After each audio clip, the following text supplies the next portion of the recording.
You get the screen right. Right place. There we go. That's better. Alright, so last session you finally tracked down Jack the Ripper,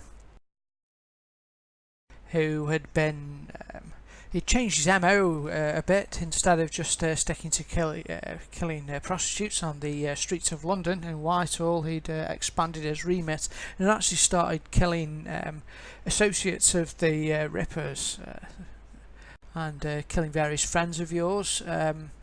And you've also discovered that Dracula was missing from his tomb, and the daughter of Victor Frankenstein had also been murdered recently. You did, however, manage to track down Jack the Ripper, who'd been carrying out these murders, and he was attacking a high-class brothel in London, and you caught him there, and a fight broke out, and Adgar the meanie managed to wrestle Jack the Ripper and stuffed him into a crate, a big chest full of sexy lingerie. So you're now in there. I'll share the image of the said brothel. You can find it.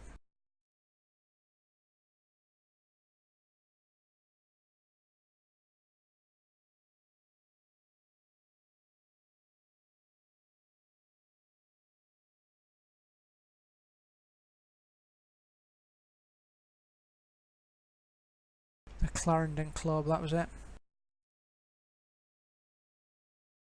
Here we go. Here's the Clarendon. Where we were last time, and Jack the Ripper is now thumping and hammering at the inside of that box there. There's lots of people screaming. There is blood and death from the corridor off to the east there, where Jack had actually murdered a patron and one of the girls here before you managed to apprehend him. And yeah, naked, yeah, he was. Adgar did manage to wrestle Jack the Ripper into his coffin naked. It was my fault for saying he's one of the hardest NPCs I've ever had, one of the toughest guys. That just was laying the gauntlet down, wasn't it? What do you do now then? There's a ruckus going on. Some people will be shouting, "Call the police!" And there's a thumping coming from the box. Let's get this chest out there. Out and meet the person that's got our wagon outside, because we've got a guy out there with a wagon waiting for us. You have indeed. He's actually a politician who you've kind of half blackmailed. His name was Jonathan, I think.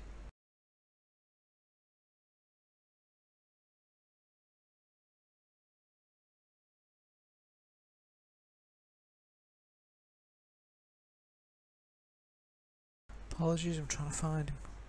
Jonathan Harcourt, politician. That's it, Jonathan Harcourt, a sort of low-level backbencher, fairly young, up-and-coming type character, was being blackmailed into assisting Jack here.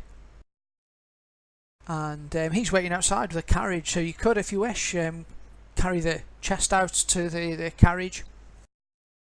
Let's do this. Yeah, I'll just quickly get dressed.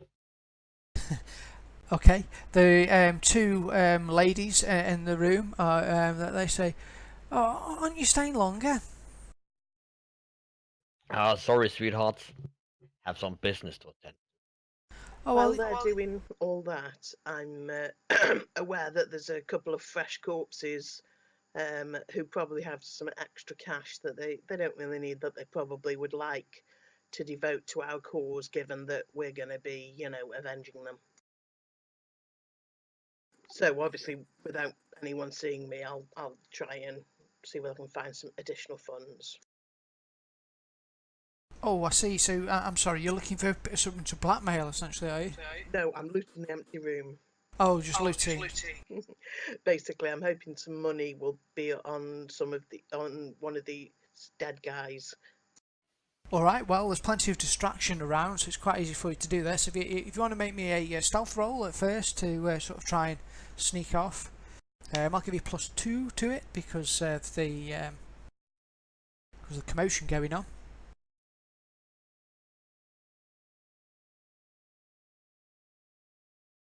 Okay, you'll manage to slip away, and you'll be able to find a wallet in there, which will be stuffed full of cash, because these places take cash, and he brought all his cash with him. So you'll be able to take some things. There'll be also some jewellery on there on one of the dead girls, which you could take if you wish.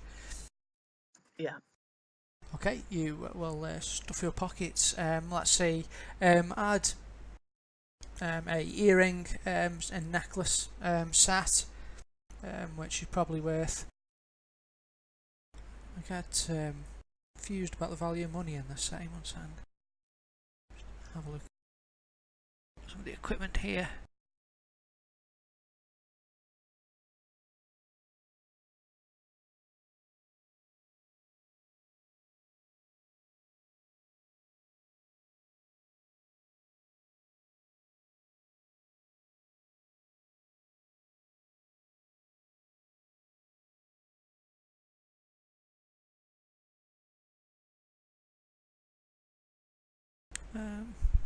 Let's see, you'll be able to, well, the gramophone costs £7. I bet that's pretty rare as well.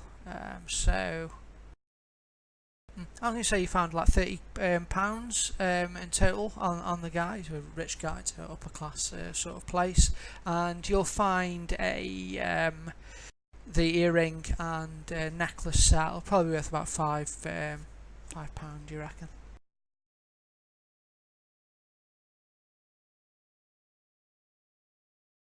So you can add those onto your sheet if you like. Thanks. Meanwhile, Adger, the ladies bid you farewell, and you come back soon, you're. Just turn around and give them a smile. They look rather impressed that you've just wrestled this guy into the box.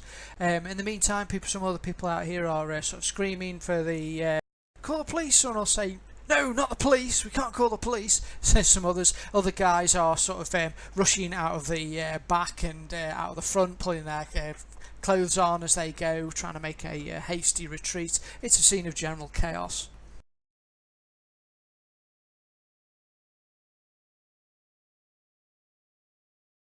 And I think you said you were just taking the chest out to Harcourt and the carriage outside. Is that right?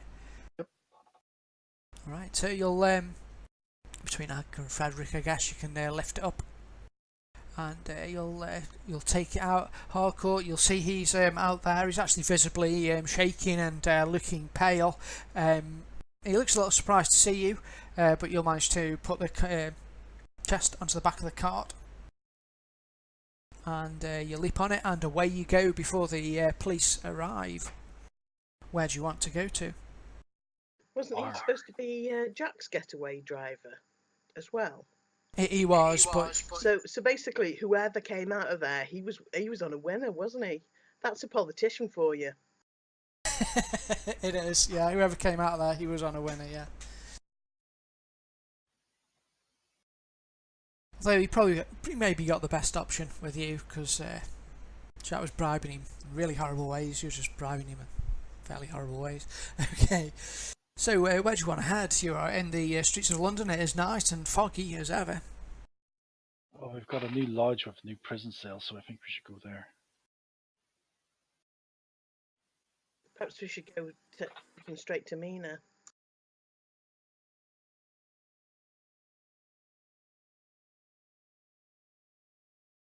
You could, or you could send word to me. He's a really high security prisoner, really, isn't he? He's not a kind of a pop in any old dungeon.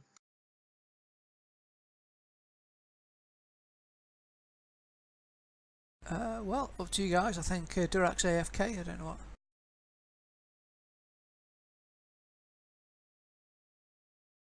So if it's just you, Irina, you can. Harcourt looks at you. Well, I guess with that putting down to our lodge, we have some prison cells down there. He will be safe there. I'm just thinking that he's going to be a very high security prisoner. He's very strong and very powerful and everything. So maybe we should just take him straight to Mina so that she can put him somewhere more secure. So hopefully he won't escape.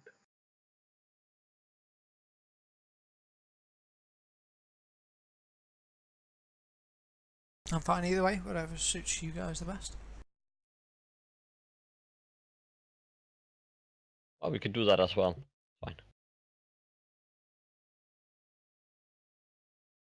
Okay, so you head towards the mansion just outside of London.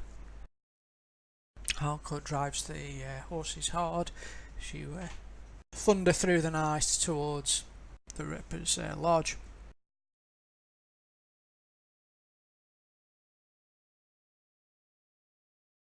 And it takes a little while because it's fairly far. It's about an hour's journey, but you make good progress and speed there. Once there, you are greeted by Mina.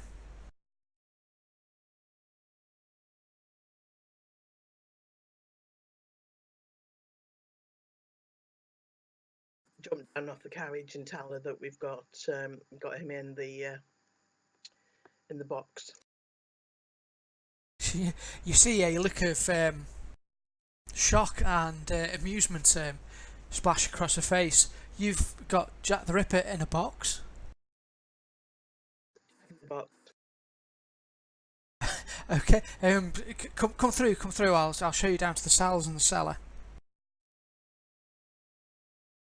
Right, you'll take him downstairs into the cellar, and she places the chest inside it, and it's just got sort of steel bars like a cage in a cold and stony cell underneath the lodge. Well, I'm not sure what to do with him now. She says, looking towards you. Did he say what the plan of the Cabal was or anything? Well, he mainly just tried to kill us. Of course, I imagine there wasn't much time. Well, we took him alive, but if you ask me, we should just set fire on the box with him inside. Chop his head off, cut out his heart, and burn him. Yeah, I think that's a good plan. Still have to find out what the others are.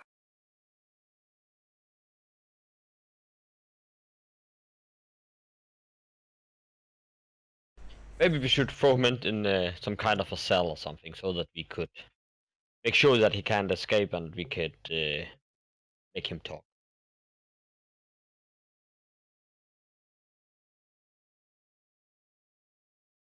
Mina strokes her chin. I'm torn. On one hand, I see the merit of just killing the man, if you can call him a man any longer. He has long been a thorn in her side and was responsible for the death of many people. He is undoubtedly evil beyond redemption. However, would we become what he has become if we are to just murder him now? Because if we keep him alive, at some point he's going to escape, and then we're going to feel responsible for all the people he kills then.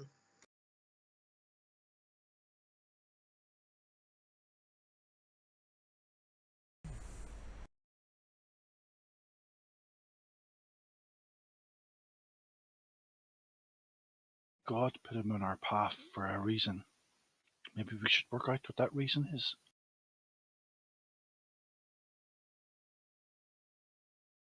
Maybe God showed us a way to find him, to end him.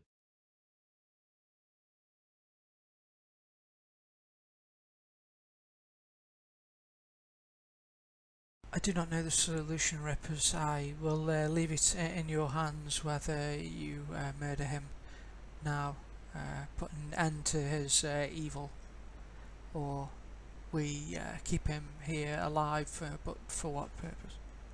Is it murder to kill someone who's already dead? That is a question scholars would be asking.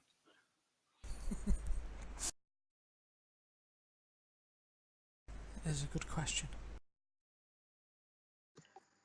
Mincer. A kitchen mincer. We could use that. You want to kill him with a kitchen mincer? Well, no, more kind of trying to make sure he stays dead, given that he's really hard to damage. I think once he'd been thoroughly minced, I'd be really impressed then if that got back together.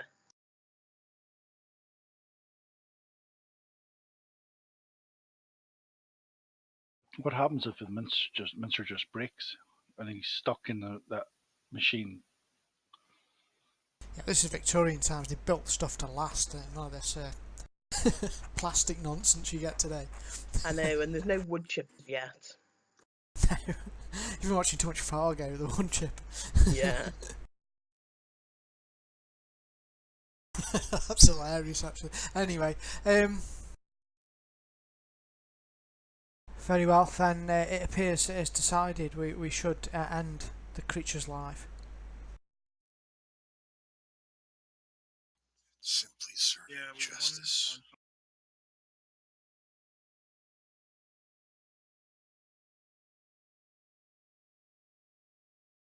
So, if you're all in agreement, that is kind of what will happen. You will, you've got him prisoner. Oh, sorry, go ahead. I have one thing.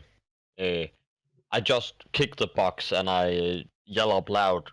Well, Ripper, can you tell me where the rest of the gang is? As I recall it, we're trying to find some Frankenstein's daughter and so on, right? Or do I remember wrong? I could, a voice will come through the box. I could show you where they are. I could help you. I was once the leader of the Rippers, do not forget. I could aid you in capturing Dracula and Frankenstein, if only you let me live. Oh, you've just played a card.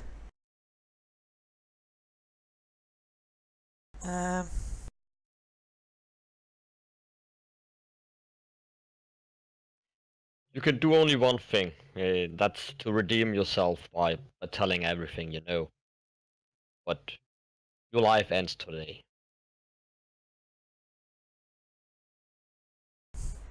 Then if my life is to end anyway, then I can only hope, well, I know they are gathering their forces against you even as we speak. You may have caught me, but the Rippers and your whole organisation is doomed. No doubt you'll be the first to go, he says, looking at you three. In terms of the card, Rick, I'm going to be a big meanie and say he's not a minor foe. That's fair enough. And it's not really a small favour, is it? Really, kind of revealing his master plan. Or revealing We the need location. that monologue-y one, don't we? You know, where you force the bad guy to monologue and talk about his plan. Play your minor folk card on the driver there. He probably took Jack there over to meet with Dracula and whatever. That's a good idea. Shut up, you're not here. No, I mean, I'm sorry. No, you're right, I'm really teasing you. Why don't you log in your character? He's got another game, hasn't he? Got a game here. Oh, okay. 45 minutes. I'm DMing, so it's kind of important that I be there. No, that's okay.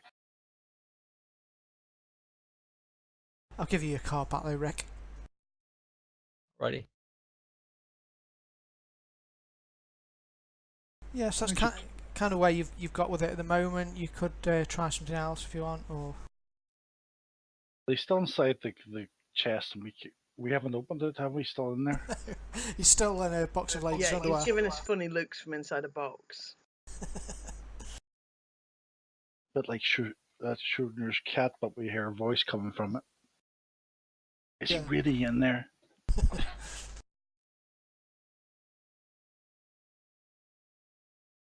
Oh, okay. Where are we going to? Your idea is to go to your butcher and use their mincer to. No, I'm just saying that we shouldn't leave it at cutting his head off and cutting his heart out. We should like properly mince him up. Because he was just healing wounds as they were being done to him. True.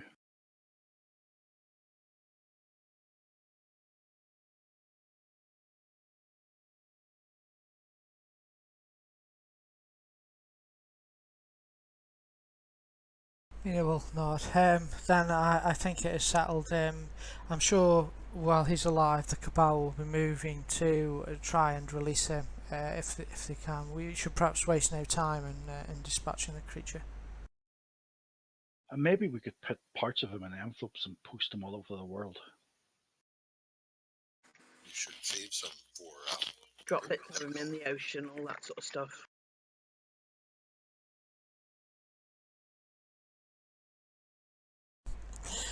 All right. So you'll. Then we get to play the sci-fi version, you see, in 6,000 years' time when his pieces have managed to coalesce. Yeah, we do a sci-fi rippers on his back. Alright, so you will dispatch him, or I'll do him as a helpless victim as your prisoner. He'll dispatch him and you call in a favour, go down to a butcher and dismember him thoroughly. Yeah, stop off somewhere to feed some of him to some pigs. Okay. Throw his head in the Thames.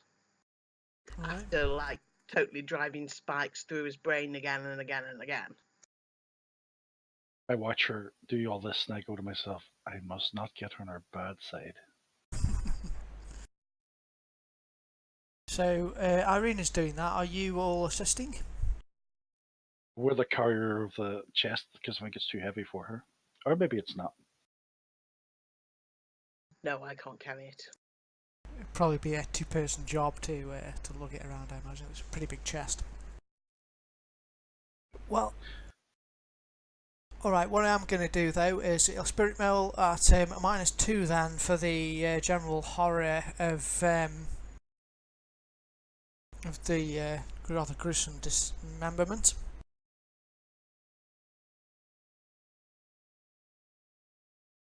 Yeah. Ferret's not fussed. I'm used to horrific things done by the female members of my party, it seems.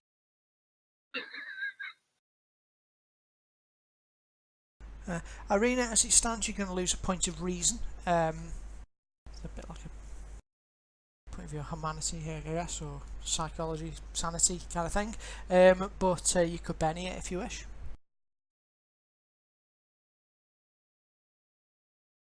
It was a little bit evil. It's not me punishing you because it's a good plan. It's just a bit horrific, you know, how you've done it. No, I'd take it because, you know, yes, it probably would turn my stomach doing it, but, you know, she's going to do it anyway because she believes in it. And yes, Cool. you shouldn't really feel better after that. Why do I picture Edgar getting the thrill out of it? That reuse on a thing, spirit roll. Well, I just do what had to be done.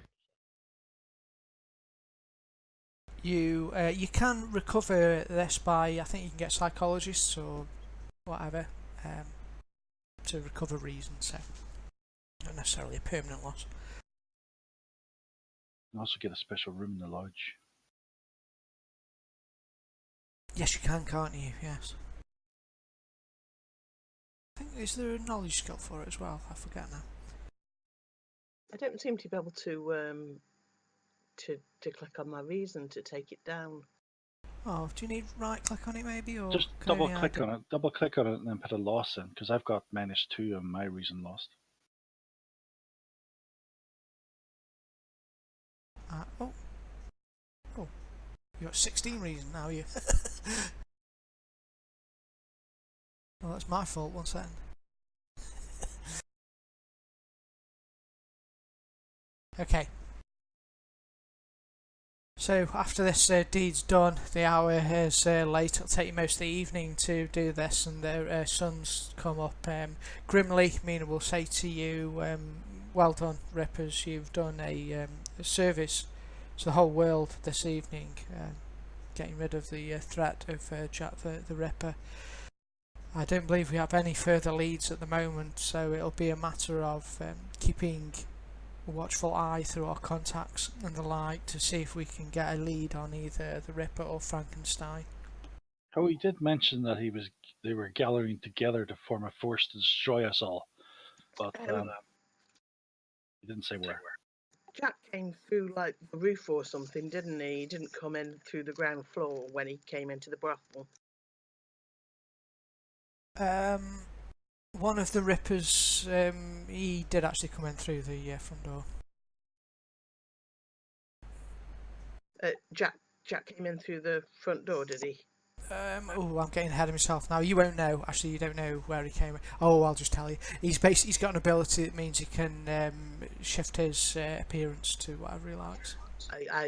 Yes, but I would probably presume that he came in because it just happened. It started upstairs, didn't it? And there was no hue and cry downstairs. So I'll presume that he came in through the upstairs window, and therefore I'll suggest that we go back to the brothel to look for tracks, because tracks, kind of on the outside and top of the building are generally not going to be disturbed.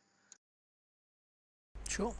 And then we'll have a fruitless journey out there and won't find anything, or we'll have to, we'll find that the police are swarming the place and we can't get in till tomorrow or whatever.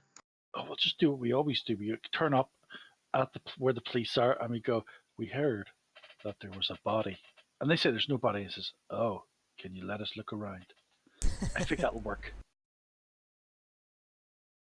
Well, you'll get down there. There will be a police presence, but not a massive one because it's sort of dawn now. Most of it's sort of been gone. You imagine they've probably got descriptions of you. I don't believe you were disguised, were you, particularly as you went in? But in either case, it appears that you yourselves have not committed any crime. All the people in there, the witnesses, will say that you stopped this crazed man. We did go with a slight disguise, did we not? Because wasn't Irina dressed up as a woman of the night, and someone was dressed up as a noble or something? I think you smartened yourselves up.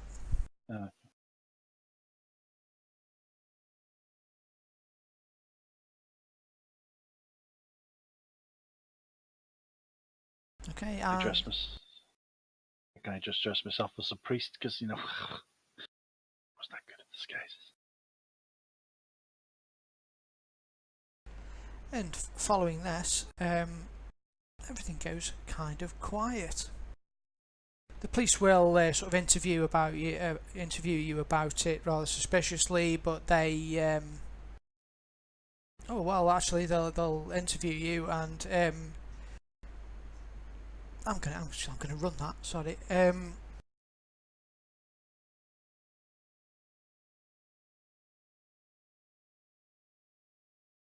Will he find you? You'll get wind. Mina will say that the police have been around to her mansion looking for you, and they wondered if you could perhaps visit them and assist with their inquiries.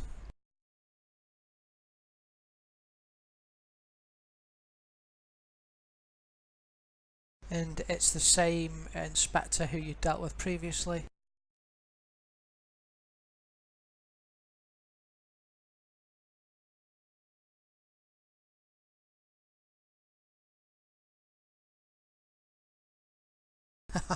Yeah, indeed.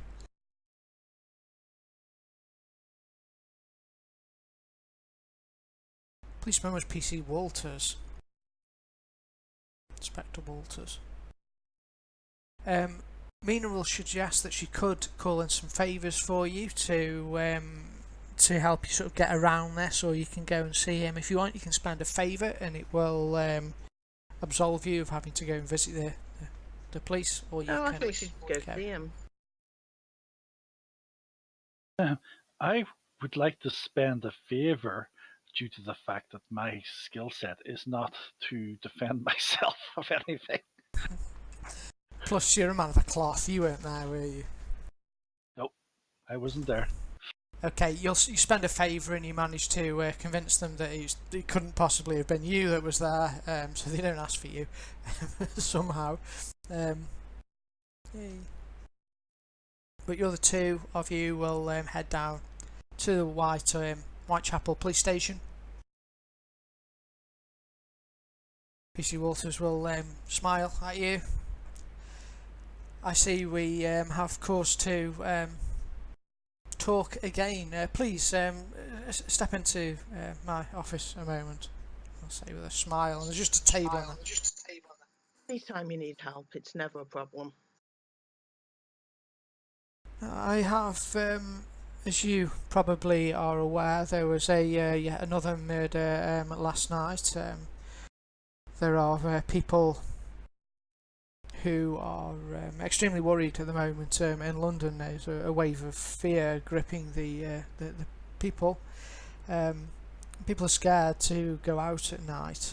But the murder last night at a rather high-class brothel, the Clarendon, it appears that the perpetrator, the Ripper, I presume, was captured and seemed to have been locked in a chest and spirited away by some people matching your description, possibly. Was it you who were there last night?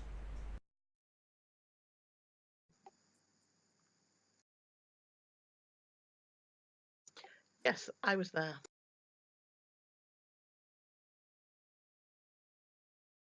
I see. And what brought you to that location? Did you have word that the killer would be there? We had a tip that it was important in some way, but we had no idea what was going to go down. I see. And by the account here, he looks through his notebook. The man slew some people and was captured by yourselves and your friends here. Off the record, man is pushing it a bit. Yes, the witness accounts tell of a horribly disfigured man.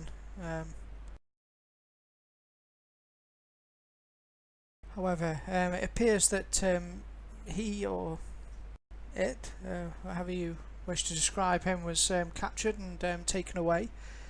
So would you know of his whereabouts at the moment so you could properly see that him to justice? Well, this is where the whole man thing comes in again. It was more of a beast than a man, more of a monster than a man. You talk of beasts and monsters and things that go bump in the night. I am to believe this. Maybe a persuade roll there, Irina.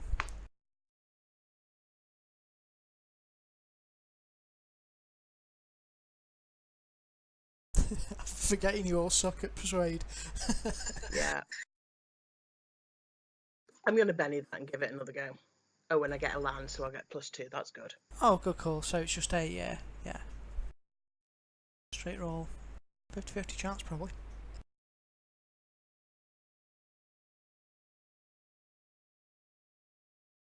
The last thing we wanted, Inspector, was for this monster to be treated like a man and end up in the middle of the police station, just another massacre.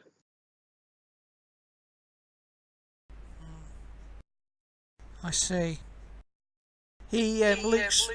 Honestly, I shot him with 6 bullets and they did nothing to him.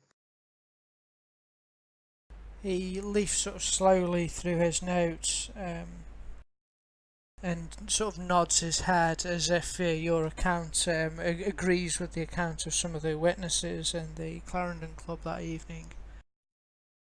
Yes, for once I've decided to be honest. Go figure. It's Maybe not usually my play. maybe this is just something you should turn the head in another direction. Oh, that's good. I use my card here as well. Excellent. Okay, Inspector Walters. He leans back on his chair and gives you a somewhat knowing look. He's been investigating the murders also, and they've been suspicious, carried out by somebody with indeed a lot of strength, and in somewhat suspicious circumstances. The way the man was able to move unseen, and does give some credence to the fact that perhaps there is something supernatural there. He nods and says, "Well, so what has become of the beast now?" It's dispatched. And I am to assume there will be no more murders to worry about. Exactly. Well, there will be no more murders from this creature. There are more. There is a possibility that it had a pack and there were some others left. We're going to try and find its nest.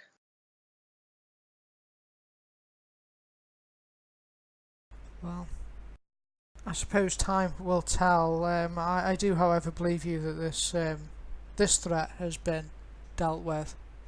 He shuts his notebook and says, "And I can see no evidence of yourselves committing any crime here, so you would be free to go."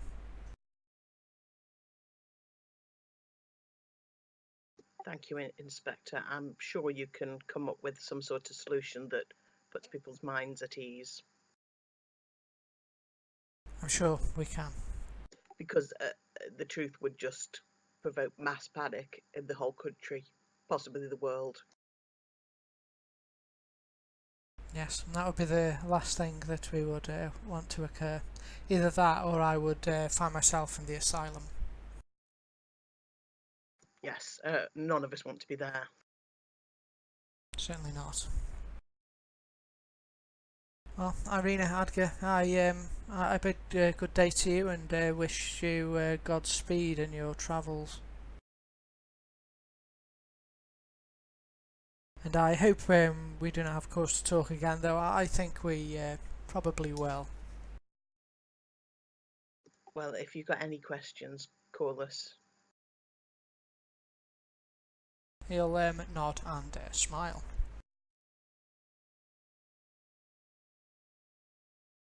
Looking a little perplexed and probably a little scared. Actually, you get a hint from him as he leaves. The world is perhaps not quite as he originally thought. Not going to sleep as well tonight as he has previously.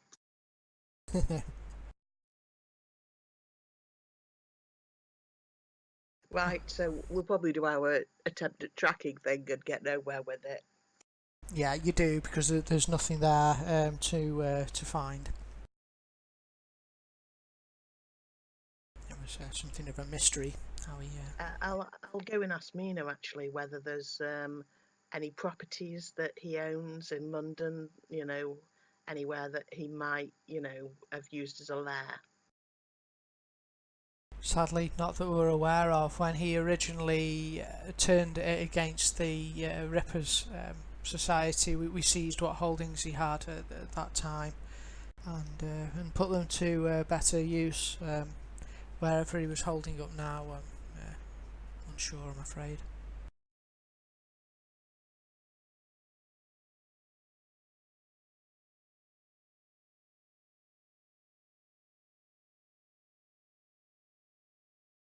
Can we do something like get a map and sort of map out, where all the attacks happened and, try and, do that thing where you find a centre location that, or a centre area that suggests that's where he might have been layering up?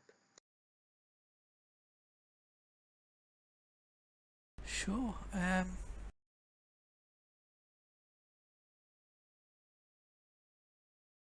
Maybe we should also find some of the doctors around here to see if somebody has bite marks.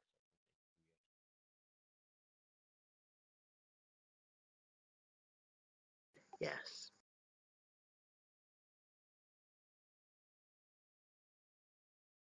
Not sure how good this map is, but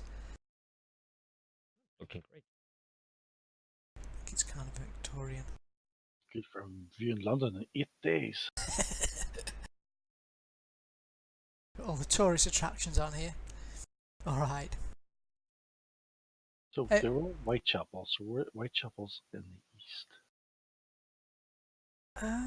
It's near Fenchurch. There it is over there, Whitechapel, on the east side. Whitechapel Road. Up here somewhere, is it? It's on the east. Just see it, Whitechapel Road, on the east part of the map. Yep, that's it. All right, guys, have fun. I'm gonna take off. Alright, mate, Okay. have a See you good early later. game. Nice to Likewise. speak to you. Talk to you guys later. There's Christchurch right there. Essentially, they were all in the Whitechapel area, apart from the last one here, which was the Clarendon Club, which would have been in a higher class area, probably. Say it was around here. Old Kent Road.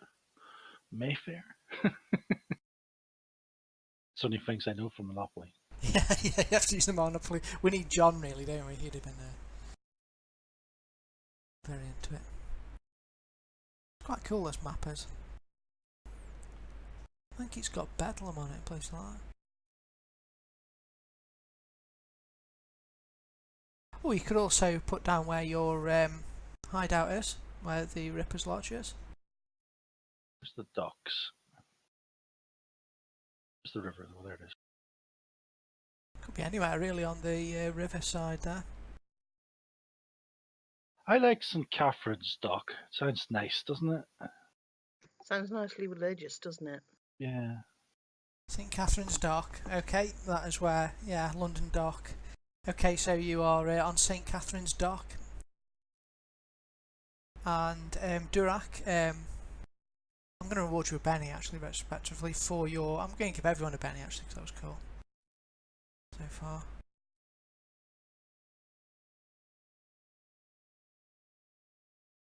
For general role playing so far and stuff. And also Durac did a really good maps of the of your Ripper Lodge, so I'll share with you now.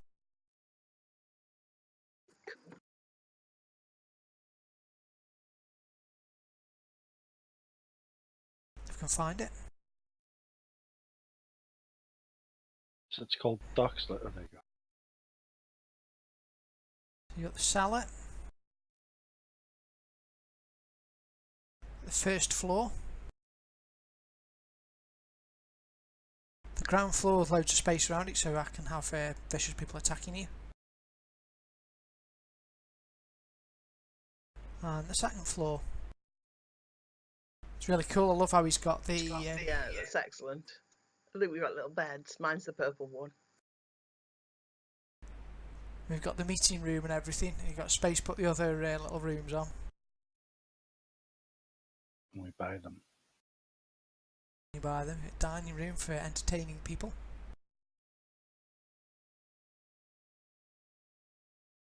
A special room for Irina called the kitchen. I'm joking. Hit me. Can you remember what I use a Mensa for? Do you really want me in there?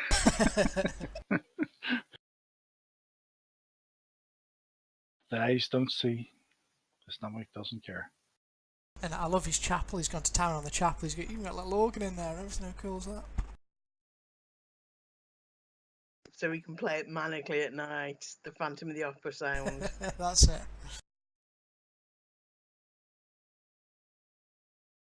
So Drown out the screams of the surgery next door. yeah, next door to the surgery.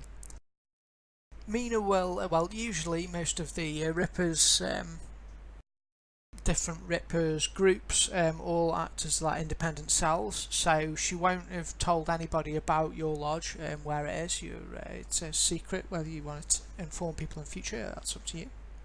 Yeah, I think we'll try and keep it as secret as possible. And until we get the skies things. I mean, given that there's already been this whole Rippers kind of civil kind of war thing gone on before. Yeah, and there's If still another one of them goes bad, we don't want that to be somebody who happens to know where our lodge is because we brought them here. Yeah, and there's still a faction of the Rosicarians, a faction of the Ripper Society, which is actually not really connected to the Ripper Society at the moment. They've Splitters. Splitters, yeah, Splitters. They're the more magic inclined faction. They've splintered off from the Rippers and are operating independently currently. A situation that Mina would like to try and rectify, particularly with Dracula and Frankenstein back on the loose. Yes, so that's what I'm going to do. I'm going to try and find out whether Dracula or Frankenstein have any properties in London, any deeds or anything. And maybe aliases that we know John Dee used. Alright. Oh, hello, Aaron. Hey there. Feel free How's to it help me. going?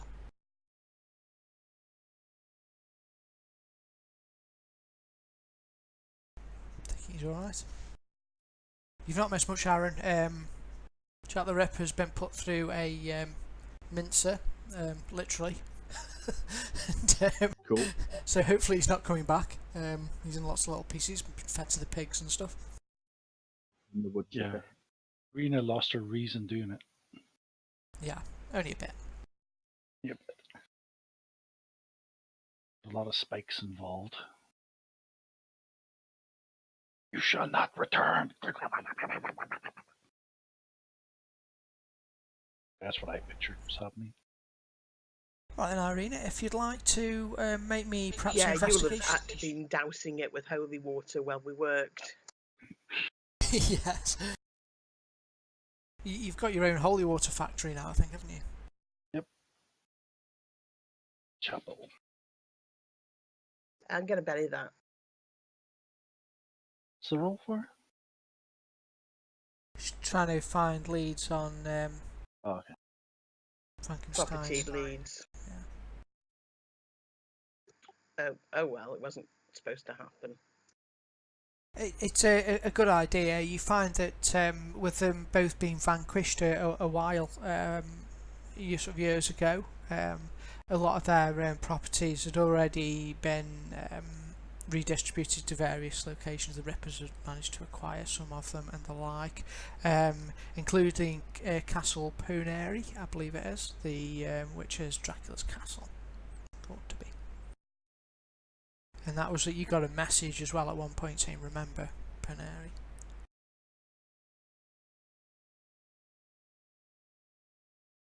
When did we get that message then? Was that of Jack? It was on the body of Frankenstein's daughter.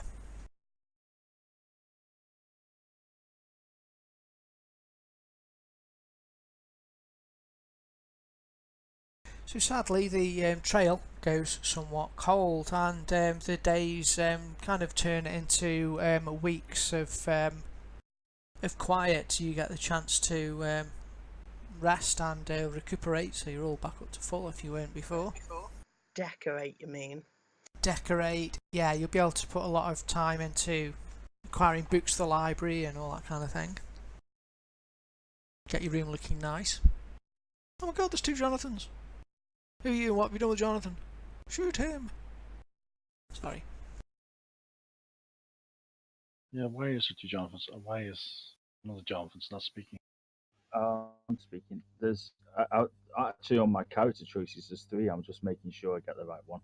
Okay. If you want to rename them to delete me or something, I'll try and remember to Yeah, one of them has been renamed to Jonathan Old. Well, Yeah, I see. the fake Irene is X Irina X, I think. Okay, X Irina X is deleted.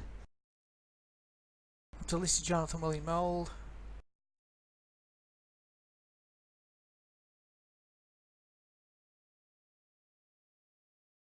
There we go. One of them Jonathans has got a 6 with a star around it. I don't know what that means. And the other one Yeah, he's got 6 pennies. I think that's the right Jonathan.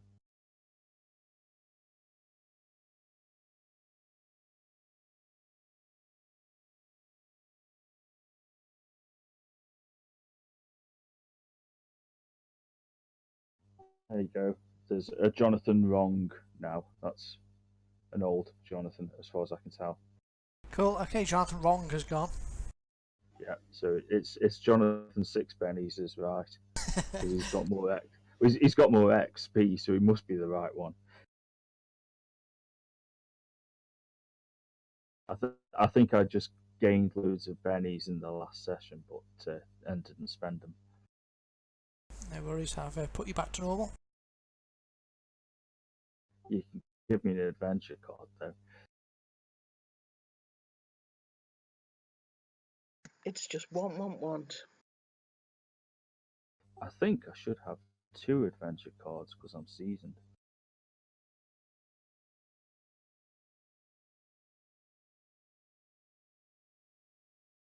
That's better. Yeah, it is. It's all just want. Happy now? I'll tell you in a moment if I like the adventure cards, then I'll tell you if I'm happy.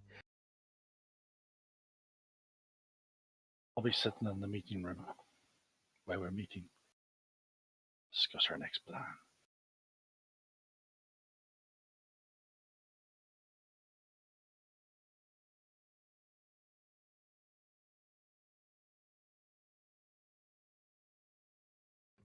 Yeah, that's cool. Okay. So you get a sort of lull, and you focus on research and sort of building up the lodge, which is coming along wonderfully. Did you see it, Aaron? No, I haven't. Cool. Okay, I'll share various images with you. It's even got an organ, has it, the chapel? Oh yes, has gone to town on the chapel, so Frederick can play merrily. Play with his organ. With this huge, massive organ. It is a large organ he's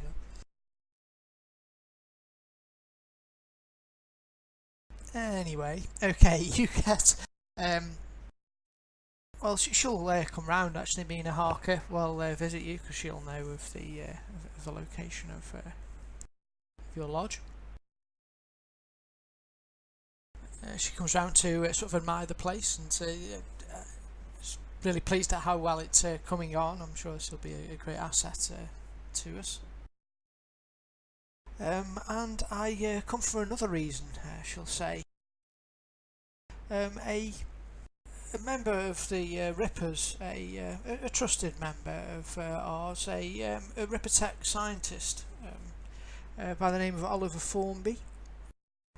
He has made a discovery. He's come across a article in the London Times, which speaks of a giant killer crocodile that's actually living in Lake Tanganyika in Africa, in the Congo, in Africa. The locals have named the beast Leopold, after the hated King Leopold of the neighbouring state.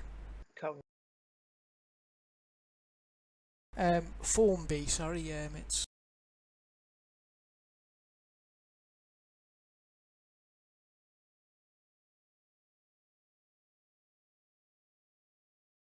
Now, Formby believes that such a beast, a mythical cryptid creature, a giant crocodile, he thinks that the beast's hide may be the key to unlock team protective skin, which could be used as rip attack, or even potions, which could be used to increase the armour of our members.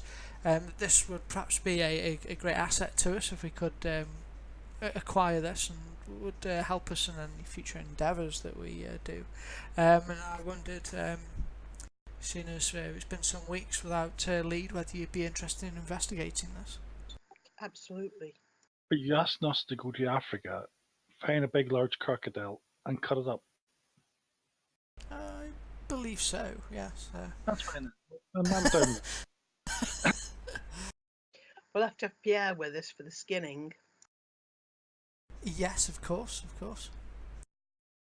Yeah, I presume that should it be successful, that any of our group that is interested in the tech developed from it would be considered. Oh, absolutely. You'd have first choice of the technology. I'm sure Formby would be happy to assist you should you wish to acquire it yourselves.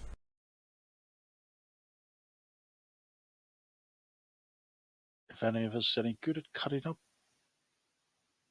That's why we've got to take Pierre with us, because he's a proper, outdoorsy hunting, trapping guy. Yes, he would be certainly an asset on this expedition.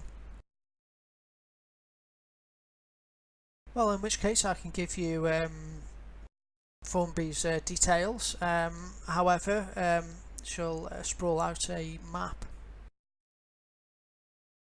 in front of you. It's actually, I'll give you the wrong information slightly, it's actually Stanley Pool that it's...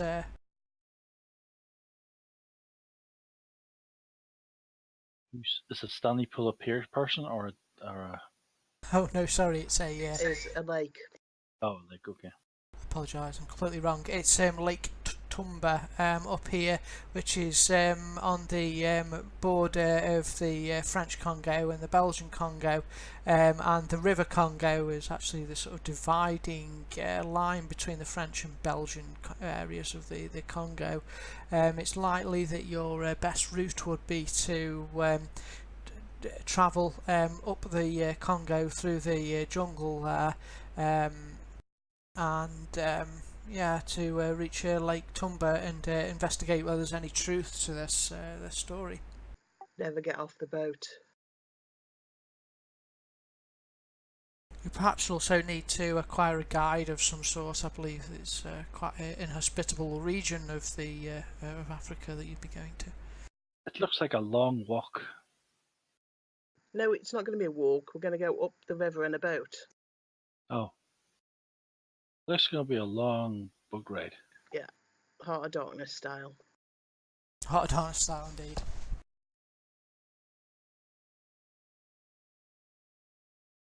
Yeah, the book's actually set in the Congo, obviously not in Vietnam.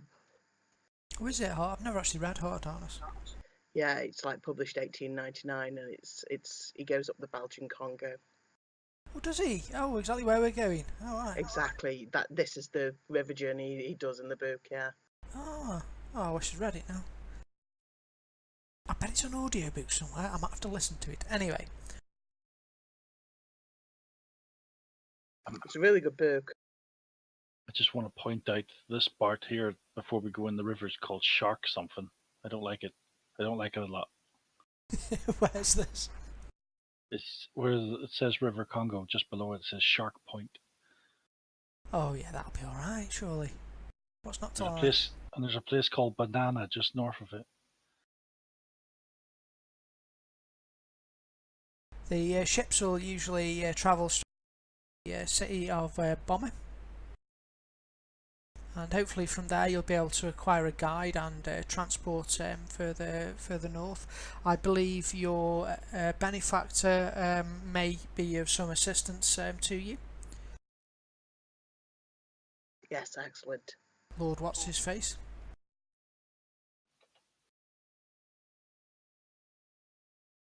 That's the bloke with the house, isn't it? That's him.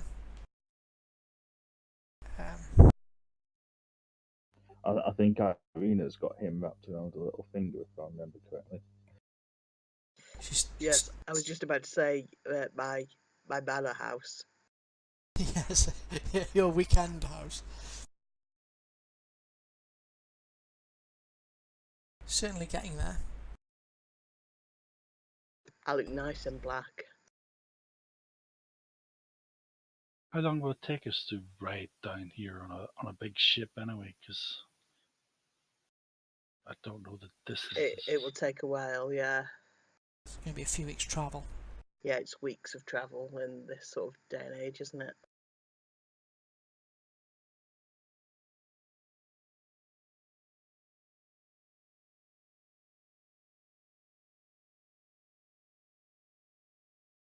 I'll enthuse to our benefactor about how I'm sure that there must be some African civilizations other than Egypt, you know, where we found the pyramids, but we found nothing else on the continent.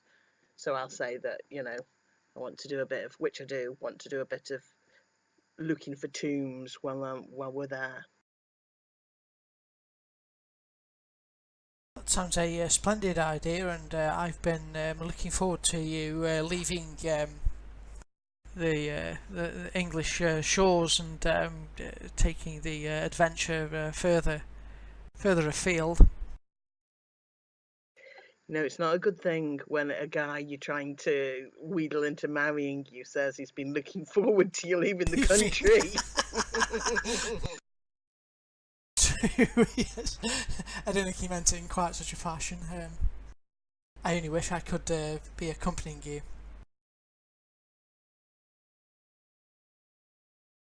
I'm sure one day we'll go somewhere wonderful together.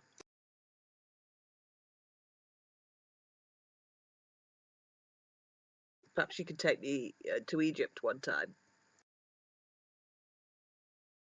I would love that. I should make arrangements for it. Been there, done that. I'm trying to find his name. What he's called? It's been so long. His name. Lord Chumley. But I've got other people who were in there. What was it?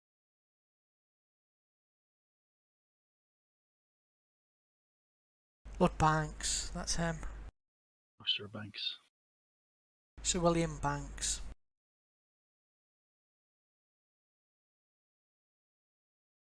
Banksy. There he is. Banksy, there we are, I remember him now. Sir William Banks. He certainly has a fine top hat.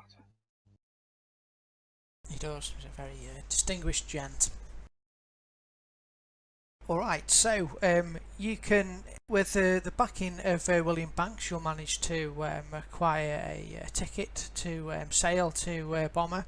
You also have the opportunity to gather together anything that you wish to take with you, because supplies will no doubt be difficult to come by and in the Congo. I'll say most of the things like food and the like you will have covered, but if there's anything special you want, you'll need to say so now.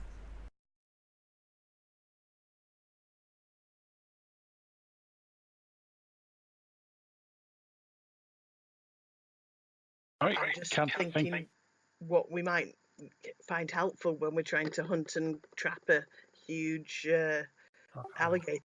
That's what I was thinking of. I was trying to think of something big and nasty, but I can't. I mean, dead fools and things like that's the only thing I can think. You know, actually make them in situ with spikes and trees and stuff.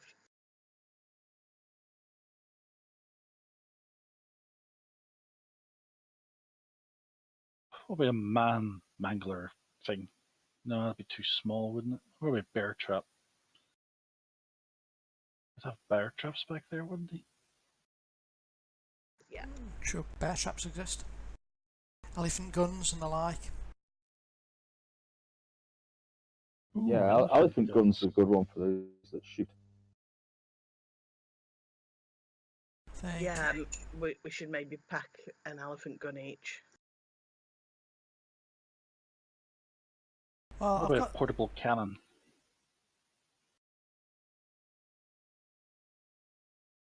I reckon we should have a hot air balloon. You could do it by hot air balloon. They're a bit go where the wind blows, though. Whereas at least the river goes exactly where we want to go, including a little bit up to the lake we want to be in. I was thinking we could just get in a hot air balloon and fly over the place doing notice rolls. Should put a link into any equipment. I can put things on the port sheet if necessary. Oh yeah, I see what you mean. Yeah, so you sort of take it with you and then use it for. Surveillance, that's a good idea. Absolutely. Okay, anyone else want to know what an impaler is? Sounds good. It says 2 actions to reload. See notes. Can you click that? Gatling pistols. Sounds like an anti-vamp weapon, doesn't it? Oh, yeah, it fires wooden sticks.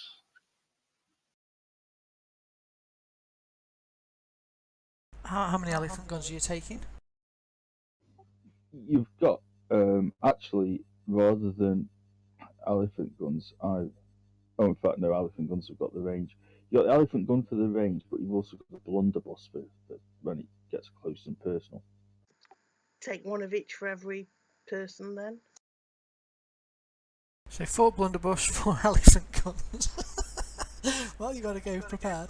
No, Yeah, you have really. To be honest, you're better with a sawed-off shotgun than a blunderbuss because blunderbusses are really slow to reload. These heathen weapons. My sword. Yeah, but better to take it and not need it than need it and not take it. True. There might be our native guide might be able to use it. Yeah. Badger might use it when he comes back. Or Pierre. I believe that you might be able to use some. We got Umbongo. Yeah, cool. That's what's going on now. You may be able to use some favours to acquire guides and the like. It might be easier than using your persuade skill. No, I think we should just find somebody when we're there that we like. We need to bring lots of rope because we'll be climbing. We might have to climb up a tree or something. Oh, What about a gramophone? You need a gramophone when you go venturing in Africa. Or maybe that's 1920s. Maybe I've got the wrong years. No, you're definitely right. The 1890s. Yeah. Although maybe a few more wax cylinder players rather than gramophones to the same extent. I just got an idea. We are trying to capture or kill a crocodile, right? Yeah. Yep. So why don't we get some poison? We find some animals, put the poison in the animals, and throw it to the crocodile. If we can get some little crocs from somewhere else, I believe that big crocs eat all the little crocs, so there shouldn't be any in there. So we should be able to fill them full of poison and leave them for the big one. Sounds like a plan. So poison you wish to take? I'll go to Kew Gardens or the London Zoological Society or whatever it is now, and I'll find out what's very poisonous for crocodiles. And I'll bring a lot of it since it's meant to be massive. Yeah, it's supposed to be supernaturally large crocodile. Tails of. Maybe not able to kill it, but if you can slow it and weaken it, also good. Alright, crocodile poison. I'll use that as the poison power. So it, yep. It'll basically be it'll be acting every turn. It'll be making vigor rolls or taking damage basically each turn if you can get the poison into it somehow. And I'll also, whoever the zoo guy is that I ask that, I'll ask him to show me the crocodiles there and explain lots of things about them and how they, I'm hoping to get things like the different sorts of movement they've got and, where they're most armoured and just generally things that would help us against crocodiles. Crash course in crocodile hunting.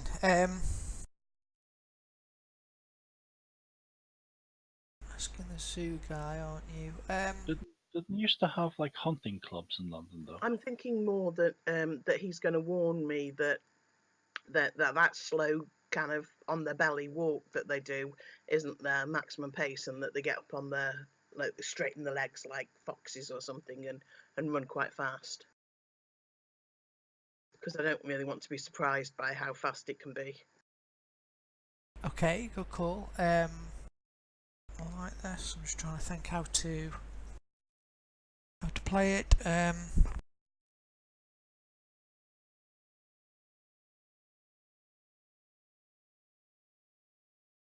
I guess I'm afraid it's going to be sort of probably persuasion, streetwise, or something as you talk to him to see how much useful information you get out of him. Sorry.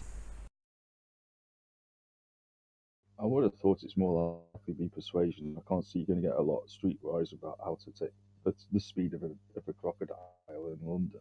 Yeah, I was kind of looking at the talking to him aspect of it. So he's like talking to this zoo dude, aren't you?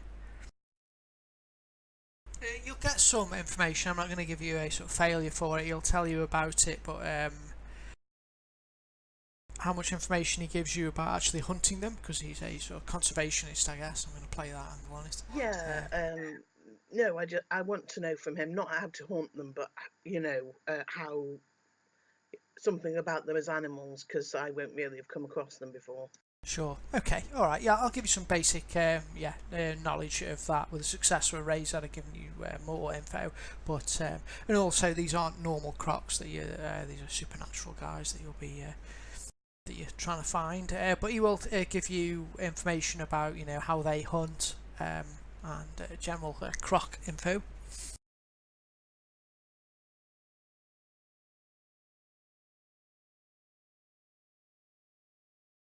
Anything else you want to do before you go? Just looking at the mundane items, the rope is listed as 10 feet.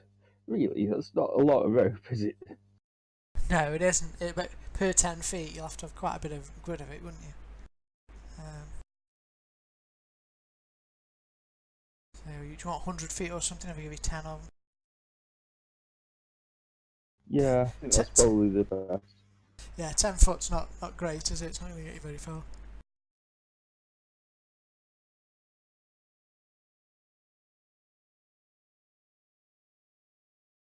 I reckon we just get the rope while we're there, because we're going to arrive in the biggest port in Africa, aren't we? Where there's boats, there's rope. Then we just stick a load on our boat going up the river. True. I was just imagining, like, yes, we've got 10 feet of rope, we can climb over a rather taller than average wall. Do we need to bring... Yeah, 10 foot of rope's not really, it's like a centimetre piece of string or something, isn't it? We need to bring ripper instruments to skin it and stuff like that, or do we need to bring anything special? I was just going to bring Pierre for that, because I reckon he must be able to do all that stuff and he must have all the kit. Yeah, Pierre will come with you. Use him as an NPC. Yeah, if we just use him as an NPC for the skinning thing, or maybe some trap making or something. I meant for the ripper tech part of it, because you have to be knowledge ripper tech to actually skin it to get the tech out of it. Oh, do you? Yep. True. So we'll take Oliver and we'll go with you, Formby. Doesn't Edgar have it? I have the knowledge ripper tags. Oh, you can do it then. Much better. Oh yeah, I forgot you bought it last session, didn't you? Well done. Yep. Yeah, we better not get our chief scientist killed, who's supposed to develop this tech for us. Awesome.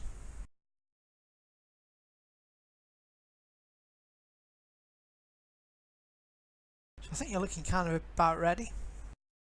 Yeah, I think that. I am ready. All right. My holy water. If you're all happy with this, then we do the Indiana Jones style dotty red line, where you'll get the ship, and it will follow the coast down past Spain, and then straight down to Africa, and you'll make your way down the west coast of Africa until you reach the teeming, though not very advanced city of Boma. I'm no doubt pronouncing wrong, but it is a port city. There's it's been sort of westernised by the Belgians somewhat. It's a Belgian owned colony now, and they've got sort of docks there which are busy carrying items which are plundered essentially from the Congo and being sent off to the back to Europe and wherever. On the docks, are you going to try and find a guide or something to take you? Or are you just going to go for yourself? Yes, we're going to try and find somebody who knows the river upstream and can get us up to the lake. And maybe some people who know something about crocodiles. Someone knows something about boats, because I know nothing about boats. Yeah, definitely somebody who could just we're typical white Victorians. Basically, we just want a load of people who can actually do the sensible day-to-day living stuff that we're just completely hopeless at. All right. Okay, so you can do streetwise, which would be to streetwise or persuasion. We can do either actually on this one to try and find people to help you. Alternatively, if that fails, you can use favours to do it.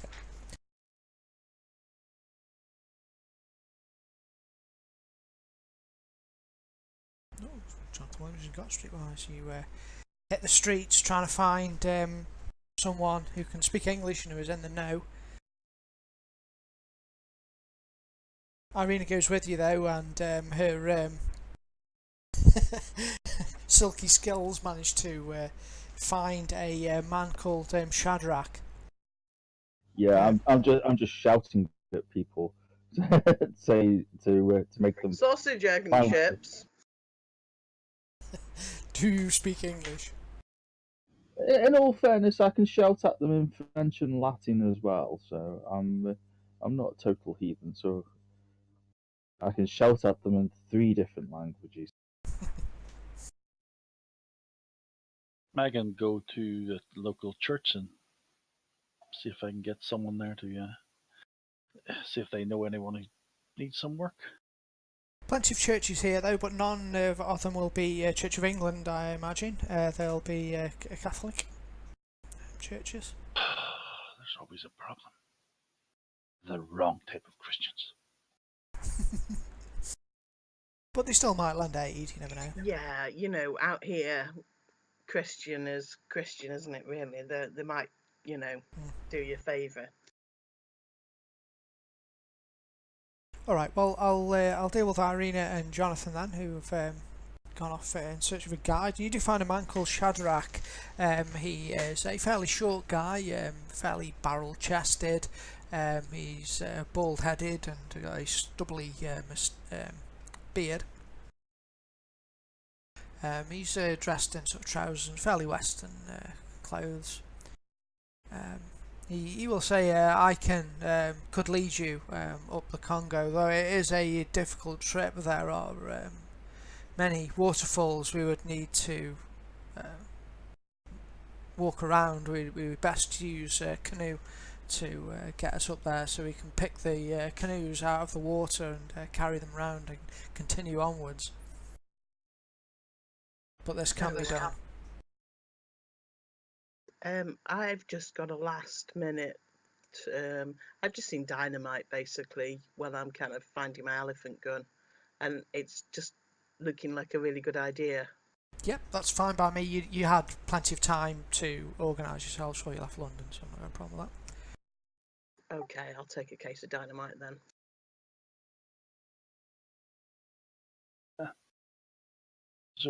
I remember watching a lot of westerns where dynamite gets like glycerine going and it gets old. Hope that doesn't happen in the heat. There's a couple of types, I believe. There's one that's really unstable and one that isn't. Okay. We picked the stable one. Yeah, there's one that's like if you go over a bump it blows up, but I think dynamite is the stabler version. Yeah, is it at the shop? It says like the stable version of Yeah. dynamite, and the unstable. The unstable one is at a discount because he really wants to get it sold really quickly in case it blows up in his shop. I think it's glycerine or something, nitroglycerine, and then Nitroglycerine, yeah. It's actually more liquid nitroglycerine anyway. yeah, nitroglycerine and then dynamite's made from it, isn't it? But it's more stable, I think. That's right, yeah. Cool. Okay, so yep, you have got explosives. But yeah, he'll say, but it can be done for a fee, of course. I will also not want to be responsible for your deaths. You are. We also don't want to be responsible for your death. I mean, This is a very dangerous journey, and it could well be that you do not all return. I do not want you to think it will be a Victorian picnic.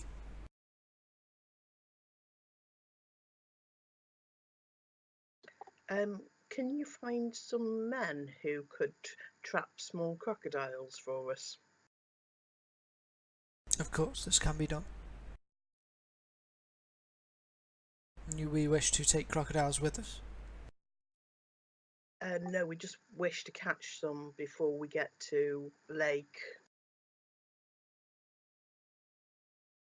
Tumba. I see. We will need to hire some guides to come with us. I don't think we'll be able to That'd be brilliant. crocodiles in the boat with us because it's going to just be a canoe.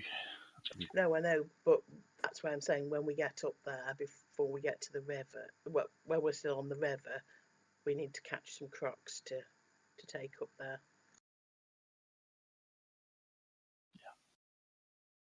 Don't we need to hire some porters as well? Porters, yeah, porters, okay. Absolutely, because they've got to run off at the first sign of trouble. Yes. They also have to... Taking all the food, water, and knowledge of how to set up camp, cook, work the boats. They also have to come across like a shrunken skull on a stick and say that you won't go any further. Yes. Oh, wow. That's what they do prior to running away. Okay, so yeah, I will. You will gather together some men who he's been on expeditions previously in the Congo. It's kind of his thing, his chakra. So you'll get together, say, 5 and him. So you'll have 6 people going with you. So you'll be a 10-man team. 1 woman, 9 man, 1 woman team. I put on my special sun hat because we will, with my bald scalp, I'll burn like crazy. Oh yeah, definitely the heat and things. Well, I suppose you'll be a bit used to it now because you'll have been on the blazing decks of the ship for a good while. It'll take you a couple of weeks to reach there.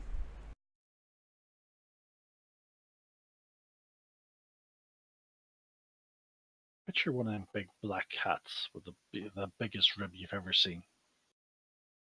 Preachers used to wear.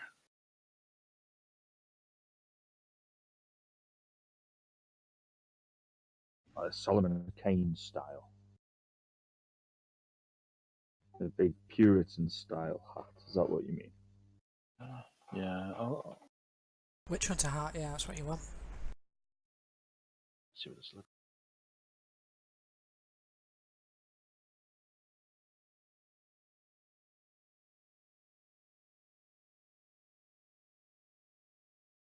Okay, so if you're all ready.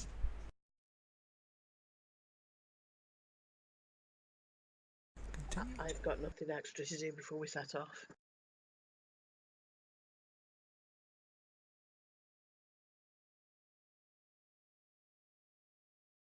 Excellent. I will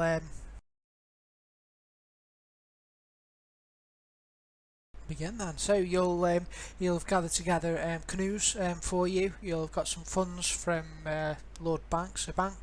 He will have aided you with being able to pay for these guides here, which the Congo is not a great amount of money. You'll have managed to secure some canoes to take you upwards. Oh yes, I know the hat. It's a Spanish Inquisition hat. You need to paint it red.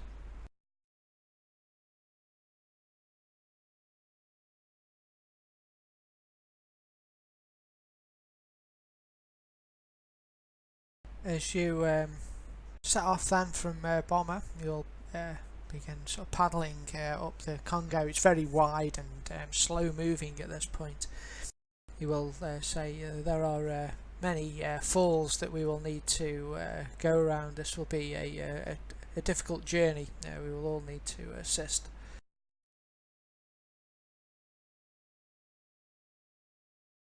Here is a picture of the Congo, sort of nearby where you are. Give you an idea of the area you're in.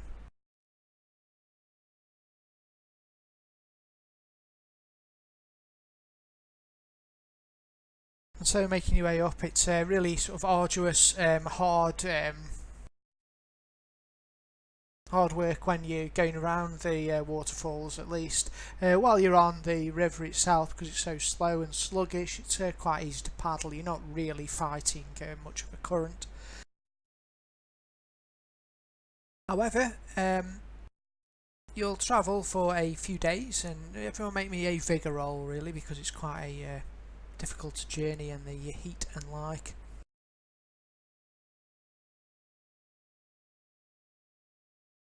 And just Irina. Oh, she's AFK, I'll do her in a moment. A hat helped. We need to be watchful through this next stretch of river. Mama will say, Shakiri will say, the mushy tribesmen here, they often turn to banditry and attack passers-by on the river. Are they like peas? Are they mushy? They are cannibals. Oh. Known to take belongings and eat the people they capture, who are going through what they believe is their territory. Okay, in the blazing, stifling heat, somewhat humid where you are, everyone make me a notice roll if you would.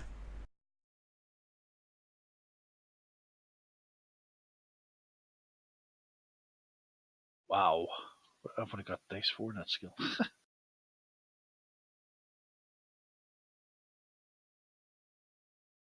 Okay, so you'll see him. Oh, and if Irina, if you can make me a vigour roll, please. This is against the harsh travelling conditions. It's just a vigour roll to see how you cope. You're all okay. Tiring, and you're all a bit muddy and the like, but you're all doing all right. Look at the water on that frog. Yes, you know it all. Oh damn it! Where's my little pen gone? 1 second.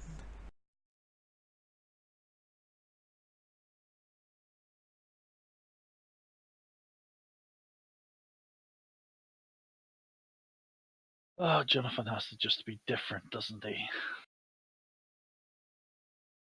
Everyone else got their 5 of their vigor. Oh no, it's just I'm more used to dealing with sort of more scummier conditions. That's all.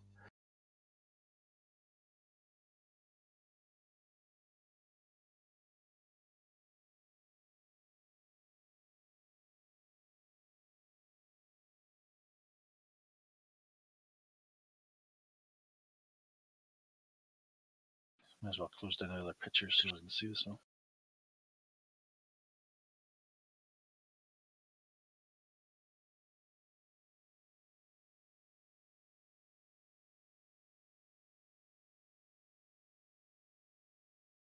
Sorry, just messing around with him a moment.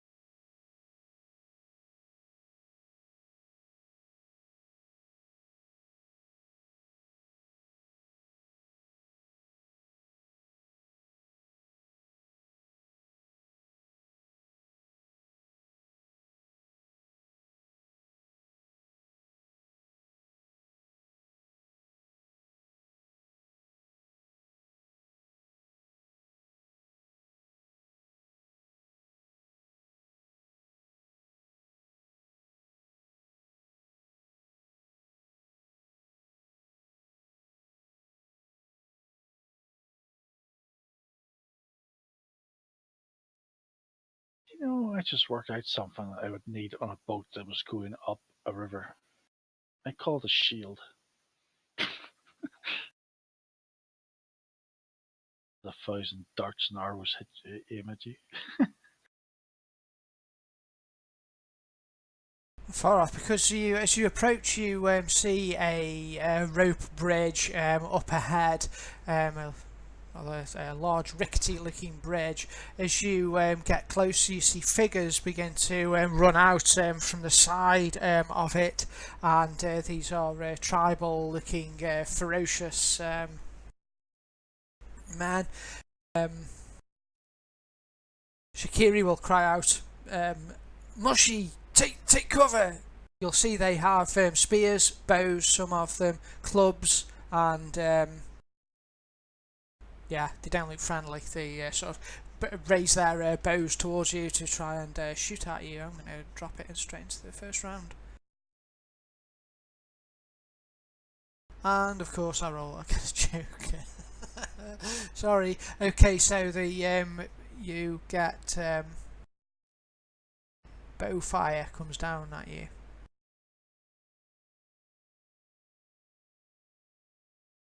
Shoot at Frederick, can't hit him. Oh dear. Why? Why, Frederick? Why? Oh, Why? man, I've just killed you straight away. Sorry. Would you like to penny that? Good grief, I'm just incapacitated with one hit. Oh my god. It's a joker, isn't it? Sorry.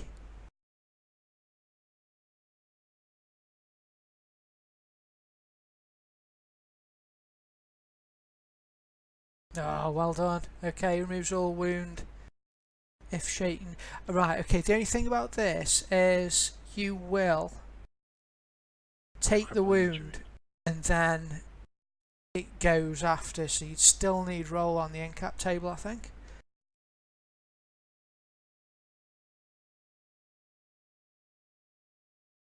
Yeah, so I think I've got to reply the wounds and then you can remove them with that one. Does that seem right to everyone? Yeah. I'd still do a soak roll, because if you soak one, you're not going to be incapped anyway. But then you can just play the card and it'll get rid of the 3 wounds. Oh, okay, I'll do a soak then. Okay. Okay, that's cool. So you get rid of one of them, so it's 3 down. Apply 3 wounds, and then we can take the 3 wounds straight back off you because you play that card and you're fine. Unshaken. Cool. Okay. And he tries and moves around to there. This guy takes a shot at Irina. Shot at Irina. Twang.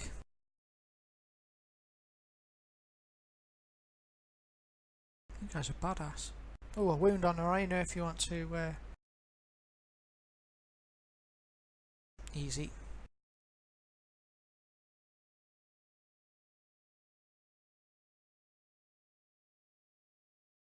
Stays where he is. The other guy shoots at Adger.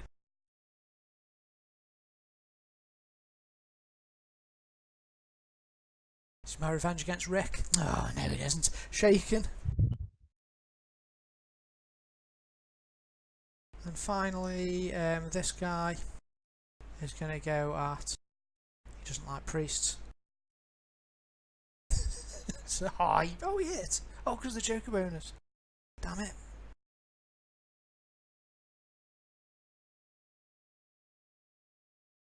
Ha!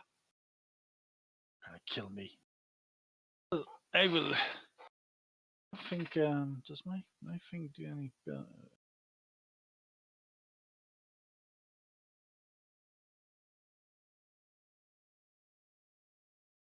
I don't know what this will do, but I'll do it anyway.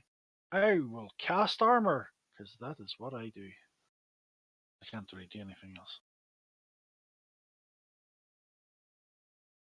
Oh my god, I got the raise!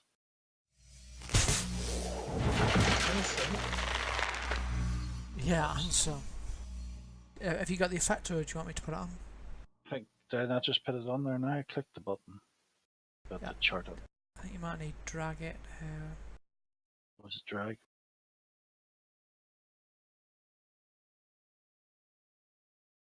There we go. There we go. Alright, and That then. was my There you go. Just getting the cost for it, which is 2.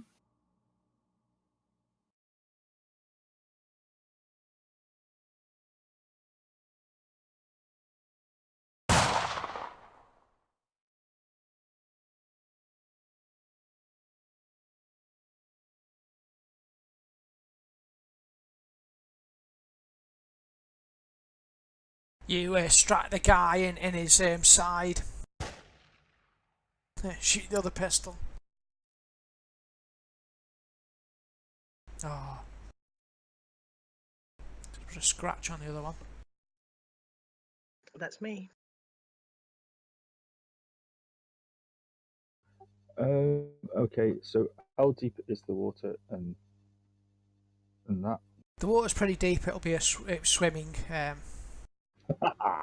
Oh, although Okay. if you're trying to get to the south side, though, you're fairly close to it there, so you could try and sort of leap if you wished.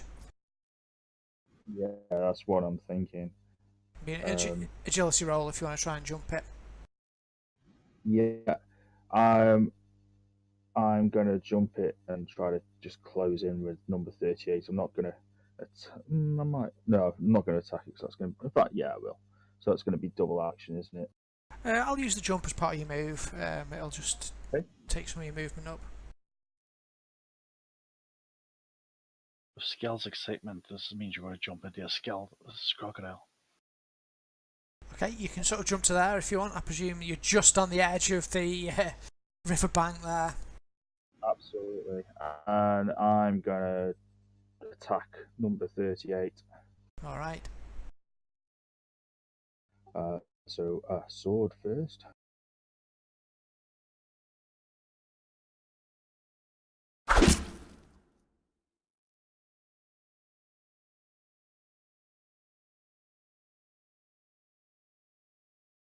And then I'll give him a quick slash with the Ripper Claws.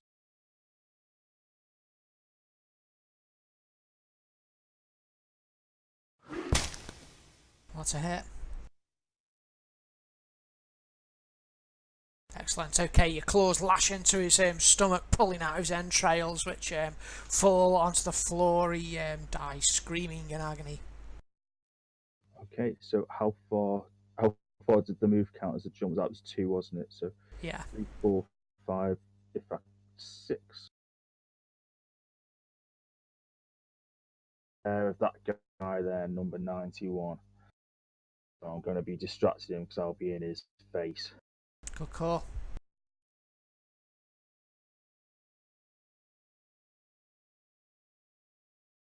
Edgar recovers from shaken. Ready. I'll try to get over on this side here. So what do you need? Okay, to get there, because it's a bit further, I'll say it'll be a if you can do an agility check with a raise, you'll get there. So each success will move you a square, basically, I guess, with the jump.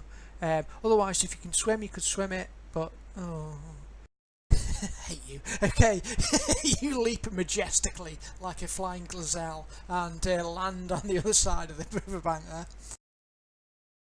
Alrighty, and as I leap there, I will be drawing my axe and I will sprint over here.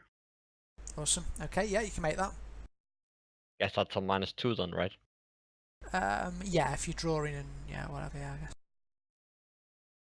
Okay, and I actually have sweep, so I will sweep the two of them. Ooh. I moved him there as well. That was stupid, wasn't it? It's extra -4 then, right? Oh, a total of -4 I have then. Oh, with the sweep on, I guess. Yeah. Yeah. You could wild attack though. Yeah, will you give me a wild attack? It's a trap. Okay, yeah. Yeah. There you go, wild attack.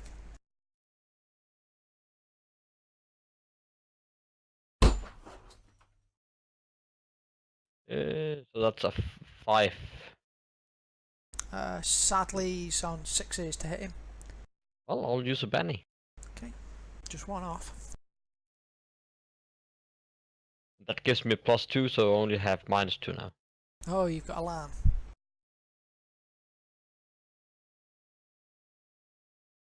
Oh, well done. Okay, so that hits both of them, doesn't it? Is that a race? It is a raise on both, yeah, I think.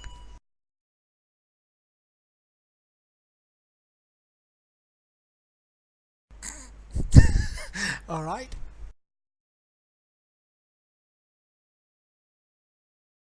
Other one?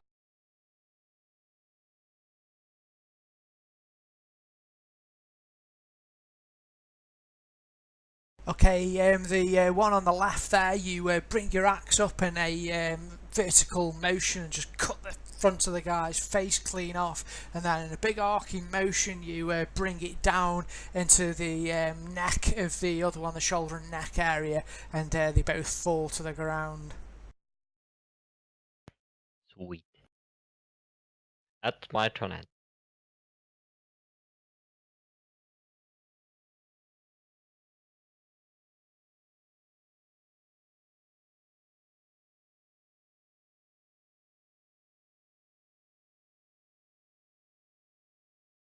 Alright, it's back on whatever I've got left. Okay, this guy here then, he's got his bow and he drops it in favour of whipping out a war club. He's going to wild attack with it. But he's also doing multiple actions.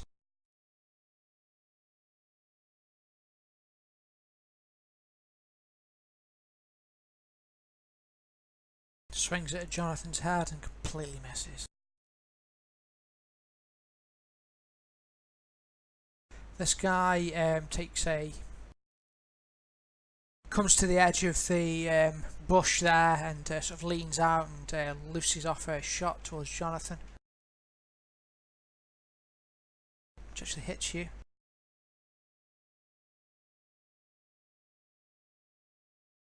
For no damage though. He retreats back, and the last guy, oh, he's miles away. He sees the death monster that is Adgar and takes a shot at him. Pushes off his arrow at you, hits you. Oh, it's a shame. He moves back up there. Irina, you're up.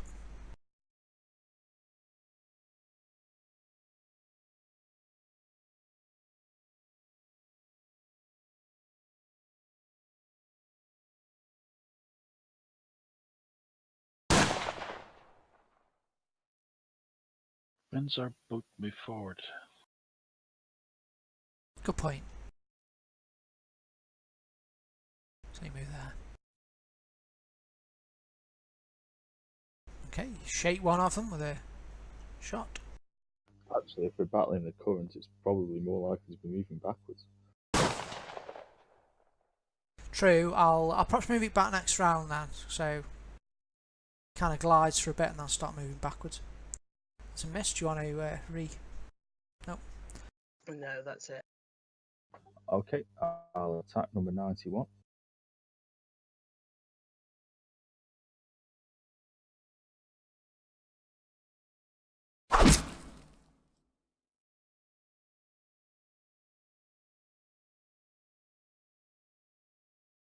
No, after attacking twice.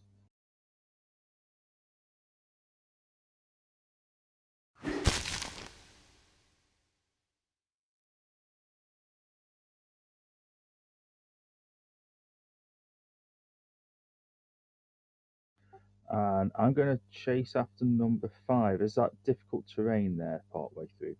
Yeah, I think that's fair to say. The path's clear, but the other will be double, I guess. I'm going to get to about there because I'm not sprinting it, so I'm just chasing him down through the forest. All right.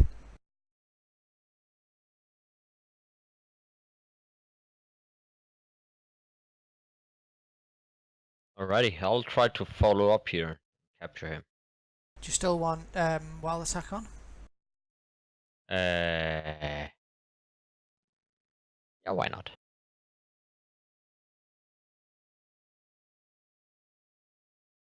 So I can actually, well, how different rank is this? You only come to here then? Oh yeah, I'm going to say the jungle space is a 2 movement because it's jungle. Okay. In that case, I will simply throw my axe against him. Cool. I suppose you could drop the wild attack then because it won't help you, I don't think. Yeah, just drop that. Okay. Change it to being a throwing weapon.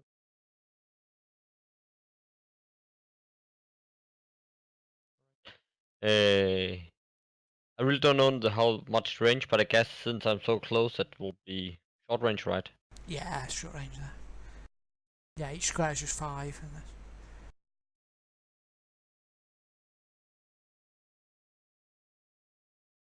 Got him. Alright, the axe spins through the air and impales itself straight in the guy's forehead, cleaving his brains in 2. Collapses to the floor, well done. Sweet. Ends my turn.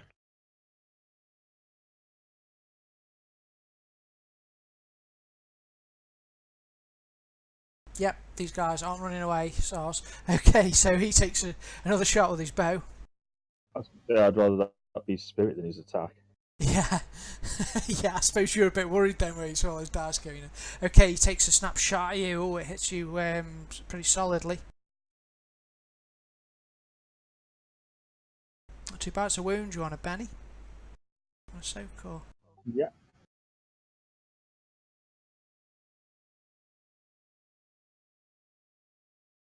Easily soaked, well done. This guy removes his shaken status and he takes a shot with his bow at Irina. Fixated on her a bit because she's shooting at him. Ooh, hits you with a raise. Arrow whistles down towards you for a wound. Would you like to Benny?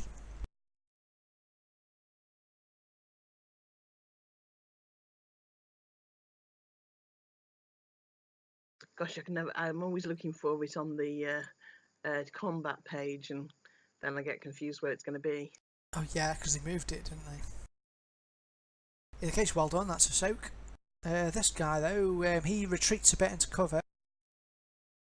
Moves back that way. Oh, he managed to remove his shaken as well, and he's going to shoot at. He's going to shoot Arena because you're the easiest to see target, I guess.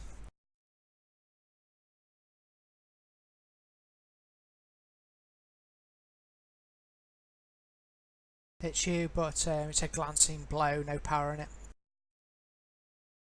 Pings off you, and then which side does he go?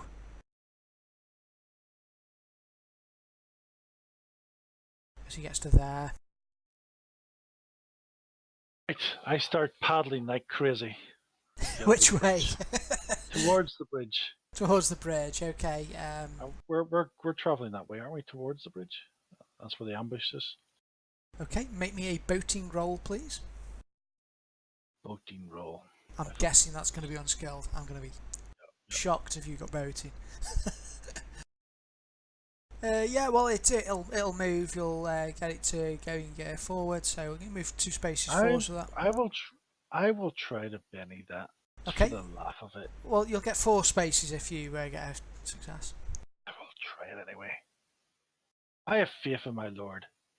Oh yeah, he just laughed at me. He laughed as I moved 2 stairs forward. Do you want to go left or right, or are you just going to stay in the centre? I'm going to stay in the centre because I was thinking about slashing the bridge to pieces. Okay, well, I'm going to say that was your move, so you could do something else, like an intimidate or something if you wished. You've still got an action. Okay, I will do an intimidation against number 32, and I go, because they don't speak my language, they go, point to the sky, point at him, do hand motions of explosions and death and decapitation and whatever else you can think of. How do you do a hand motion of decapitation? What's that? I suppose you're going to draw something across your neck. Alright, okay, go for it. Right. Anything to this? Just any negatives, I mean? This is the lack of communication skills. Yeah, I think it'll be sort of a difficult task. So I'm going to say a -2 because of the lack of communication. That's fair.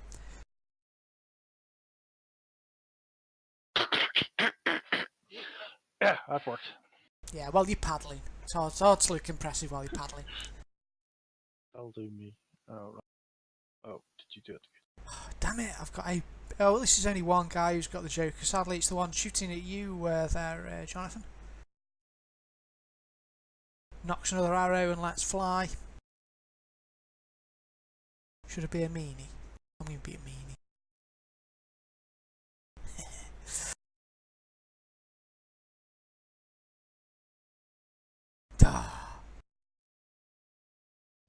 You want to be a meanie? I was going to say try again if you want.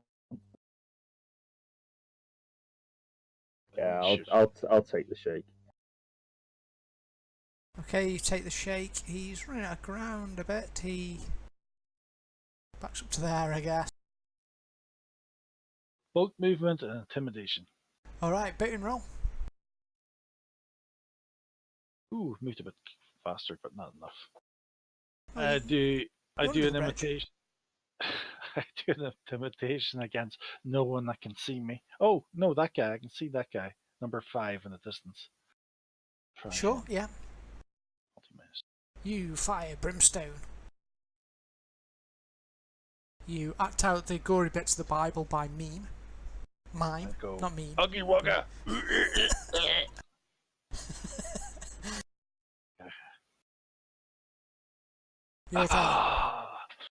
Yeah, your mime of Revelation's lost on him, unfortunately. My rage increases. Okay, well, you guys are under the bridge there, so this mushy tribesman here has got Adger to fire at. Which he does. He misses. Oh.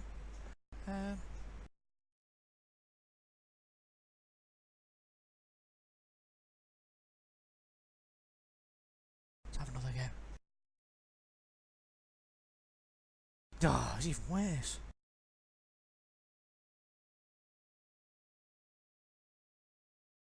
Move back to there. The other one here will...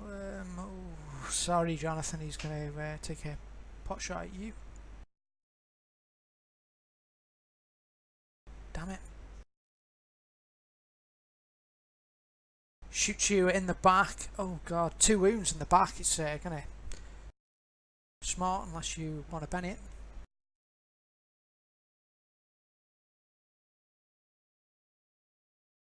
Which you do, you're not Like that bad that. at all. Yeah, casually.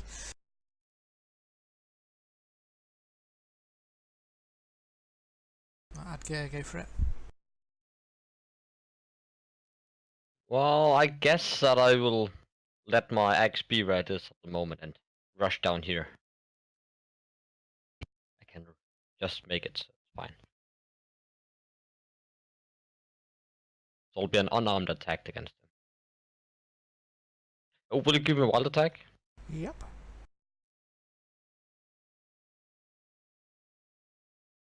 So actually, I just jump on him, Cool. crushing him.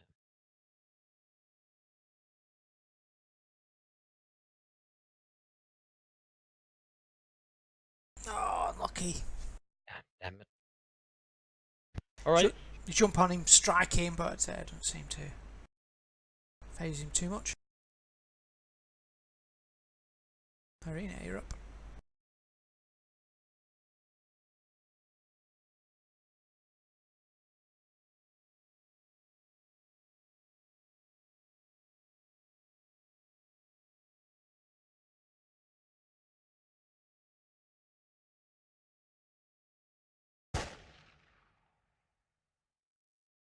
I don't think we'd be able to see him because you're under the bridge at the moment. Be able to see the one that's in front of me. Yeah, good point. Sorry, I was just looking at it flat and not thinking. It's alright, don't worry. Okay, I'll apply that to the other fella. So presumably I can see 5 and 58.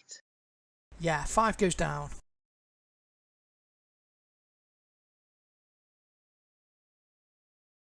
That arrow's on screen.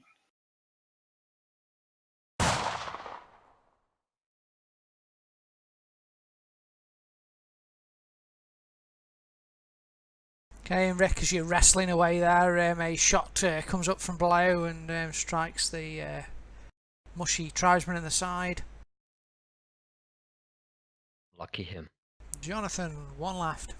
Okay. Can you put me on wild attack, please? I'm going to howl like a dog as I charge him down. Alright. 4, 5, 6. And gonna go for it.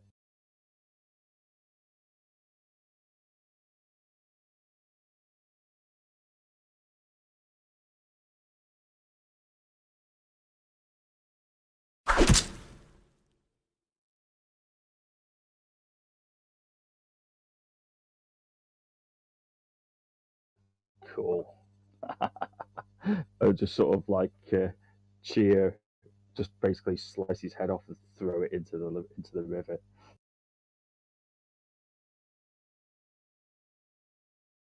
As you do so, the guides who are with you, Shakri, they look at you with newfound awe and respect. They went from being terrified 1 minute and sure they were going to die as you were outnumbered and being ambushed, to just complete respect at the fighting skills of you people and the impressive miming abilities of Frederick. The power of the card. That's what I say. Yeah, so you saved your beans. Okay, so you'll gather yourselves together and continue on the rather arduous, very arduous trip up the. We row ahead, and hopefully they can catch up on us. My rowing so bad. And I'm making sure that I remember to take my axe. Okay, yeah, you go and collect your axe and the like, and you continue onwards away from the bandits. Alright, you continue on and northward for several weeks worth of hard travelling through the blessedly difficult Congolese jungle. If you want to all make me a vigour roll, if you would, just to see how you cope with this lot.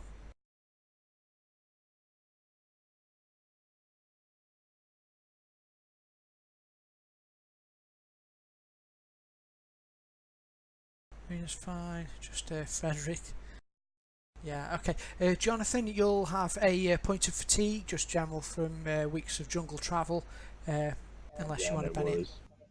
No, it's my last penny, so I'll take the fatigue. Okay. So you're a bit tired at this stage, but you think a decent night's rest in decent accommodation could sort you out or whatever. And eventually you reach the river will open out into the lake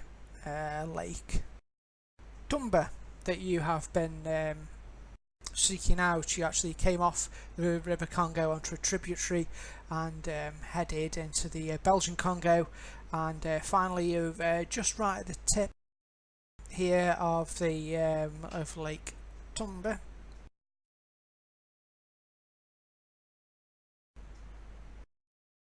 No, actually. Yeah, you're at the tip there. And you come across a small village. Shakri, your guide, will say this is the area that you've been seeking. It is this lake where the attacks were supposed to have occurred, where King Leopold has been attacking people. So I have brought you here safely.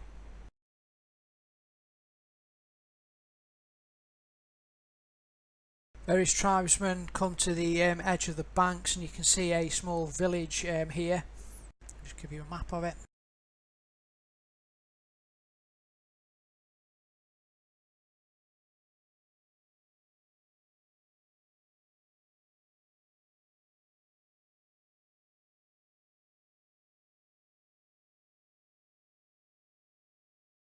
These are probably heathens. They probably actually worship this crocodile as a god, so no one's saying anything about killing it yet. Okay.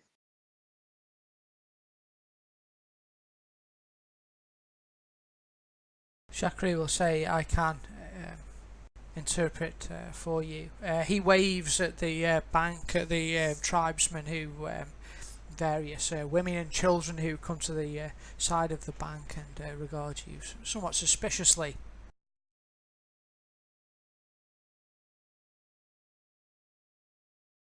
Shakri will say, we are travellers, we come for news of the crocodile Leopold.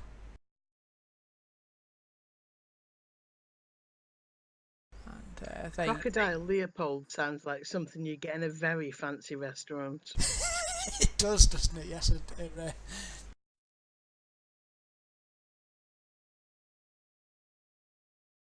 Shakri looks at you, Frederick, and says, you wish me to say this? This is how you talk to these people. I know this is the right way to go. What do you say, guys? Yes? They agree too.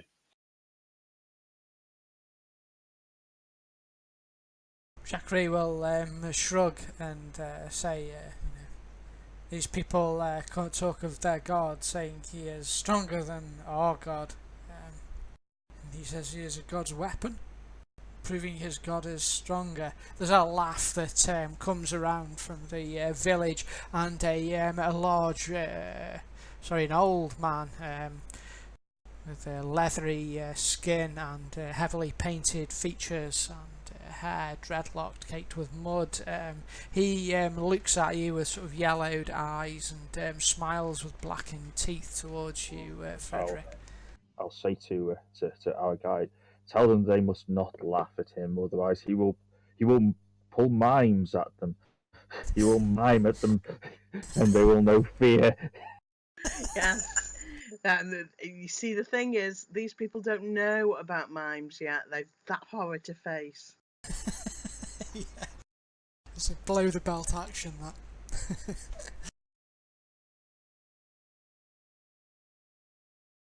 Is there even a word called mime in their language? Shakri will probably not. Shakri will speak to them a bit, and he translates and says they are aware of the crocodile Leopold. He has killed some hunters, some of their hunters, but also he attacked the foreign invaders here, the Belgians, the Bluecoats. They killed a group of them.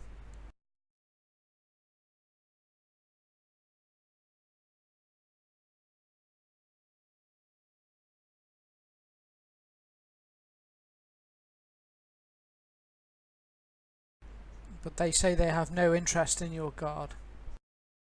They say the spirit of the Congo rules here. It is the darkness of the Congo that consumed the Belgians.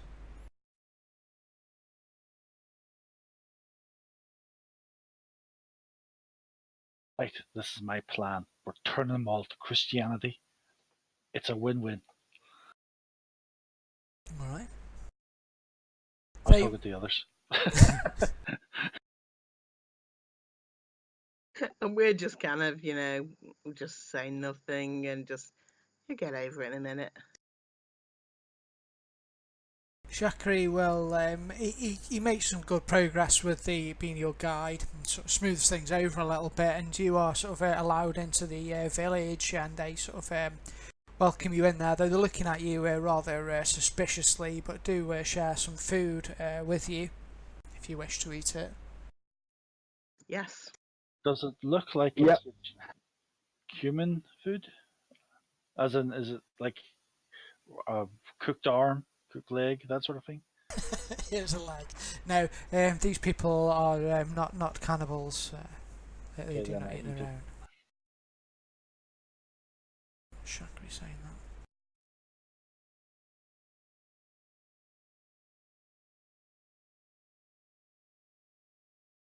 that. Yum, yum. The old man, the one with leathered skin and blackened teeth, yellowed eyes, he's Shakri says he keeps saying about the darkness of the jungle comes to rescue them from the foreigners here. Do you remember when we were in Egypt? Sorry, Cairo, and that man turned himself into a crocodile? Yeah, I killed him twice. Could it be something like that? Could one of these people be turning themselves into a crocodile?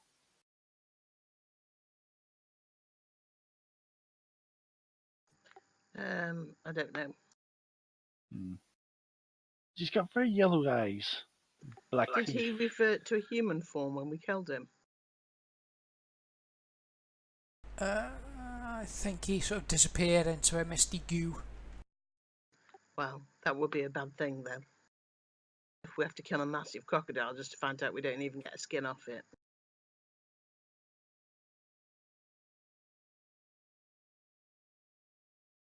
Maybe we skin it when it's still alive.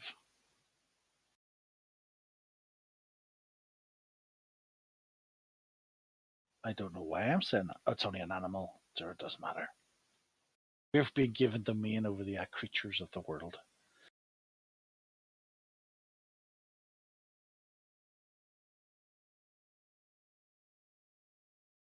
Tell you what, you skin it alive and I'll sell tickets. No, that's Edgar's job. He's a skin boy.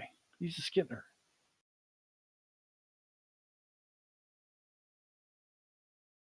Alright, is there anything else that you wish to ask these people? Shakri will say that they could lead you to the spot where the attacks have carried out, where Leopold resides. We would like that, but we were planning to look for some smaller crocs to feed it with. Don't mention the poison. We don't want to tell all the plan. This is God's work. Mysterious. You'll see various sort of crocodile teeth and the like around the place, so these are used to hunting crocodile. They'll say that Leopold rules the lake now, however crocodiles can be found back the way you came on the Congo. We could help you with this. Yeah, I'm sure we can't get out of the lake anymore, so the river will probably still have some in, won't it? It does indeed. They've moved out there, and Leopold now claims the lake. I'll ask the hunters how big he is and try and get them telling me stories about them. Okay. Translating, Shakri will say that none of them have seen him and lived. They say that two hunters disappeared, and they think that Leopold killed them. The lake is his now. They do not venture onto it.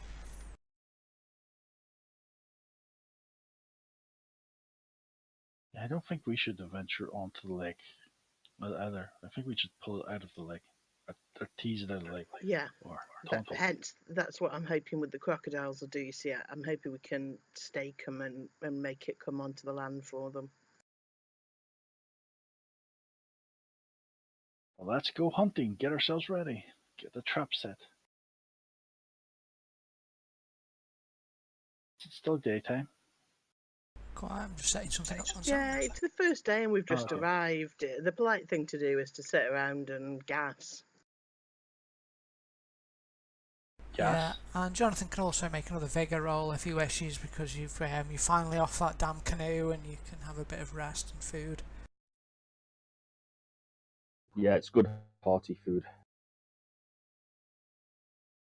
Is there something wrong with Jonathan? Not now. Yeah, he was a bit tired. Oh, I thought he had the runs or something. I was going. Oh, he's probably got that as well. I had that. That's probably your cooking.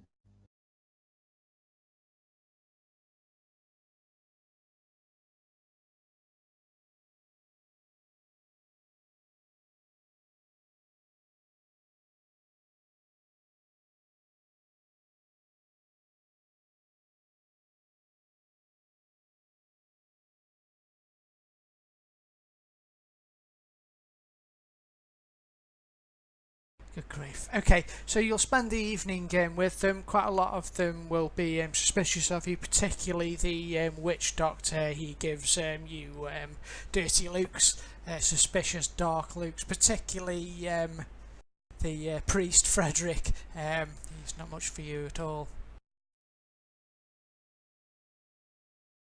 When Frederick's otherwise occupied, but I can still get the translator, I'll ask the witch doctor, sort of about Leopold and like what is he? Is he just a really big crocodile, or is he something else? Is he a god or something?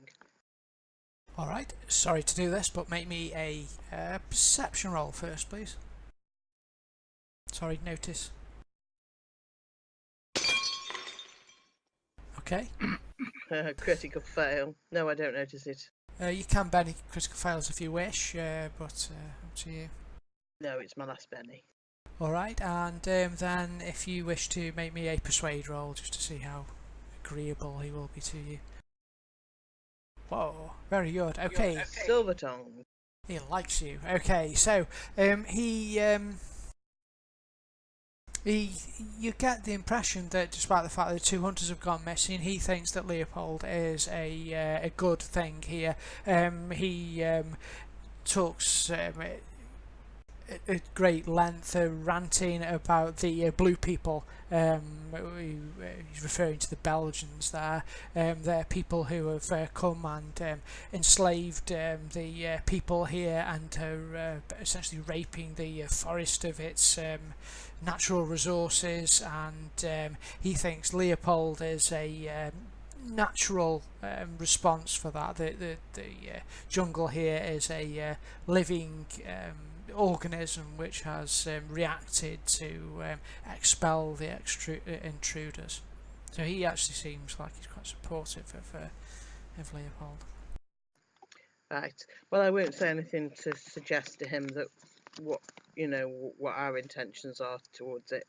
I will try and give him some information on the Belgians, though, in terms of what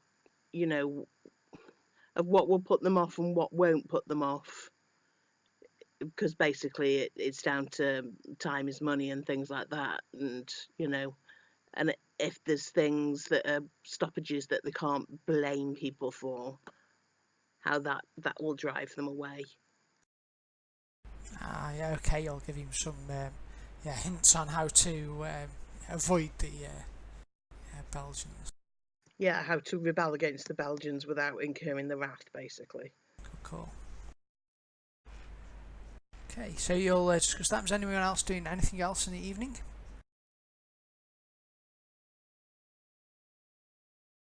I will just. do. You go first. I was just going to do a little mass, and do it like, oh, as much ceremony as I could put into it to make it look like it's, holy. That's Oh, you're doing a mass, are you? I see. Yeah. You're still edging towards converting them. Do you want to make me I guess it's persuade.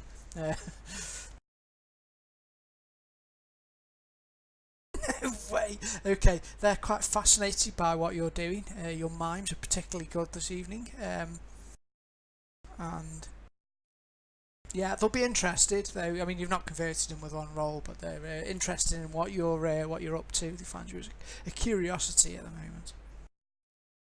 They love your hat. Yeah, they'll all be. There's a -1 on that as well because I forgot about the -1 charisma even on the skill. No worries. Well, it's a 6 anyway. It's still a pass. So you've got their attention. They're curious, is what they are at the moment.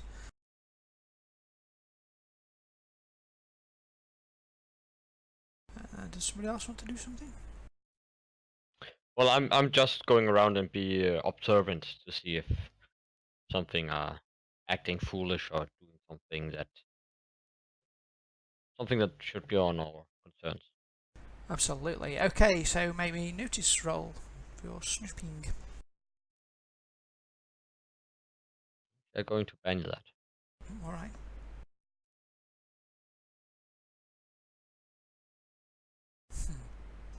All right, you'll be able to oversee when Irina is talking to the witch doctor. It looks like he's not being entirely truthful in what he's saying to her. It's almost like he might feel that he's got something. He's involved with Leopold in some way. He's saying that it is a natural response of the living forest. That it's Spawn King Leopold to sort of defend the Congo, but you think he might have actually a bit more of a hand in it than he is letting on. Okay.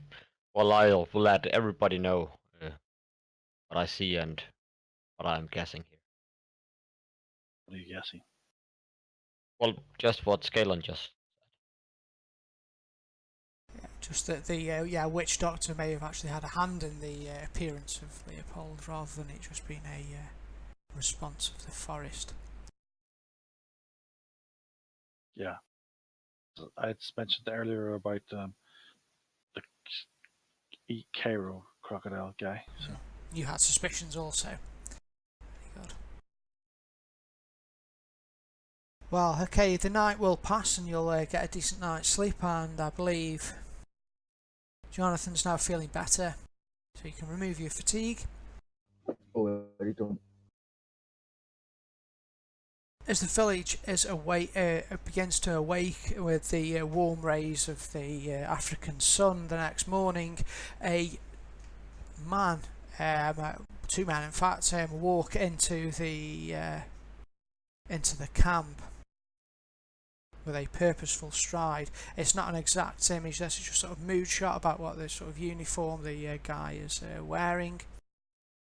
Actually got he's wearing a Belgian military uniform as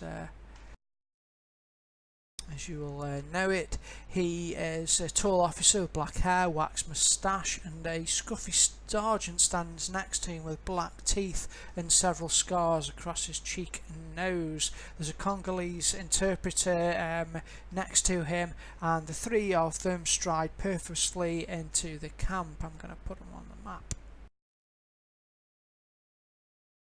do we like the Belgians?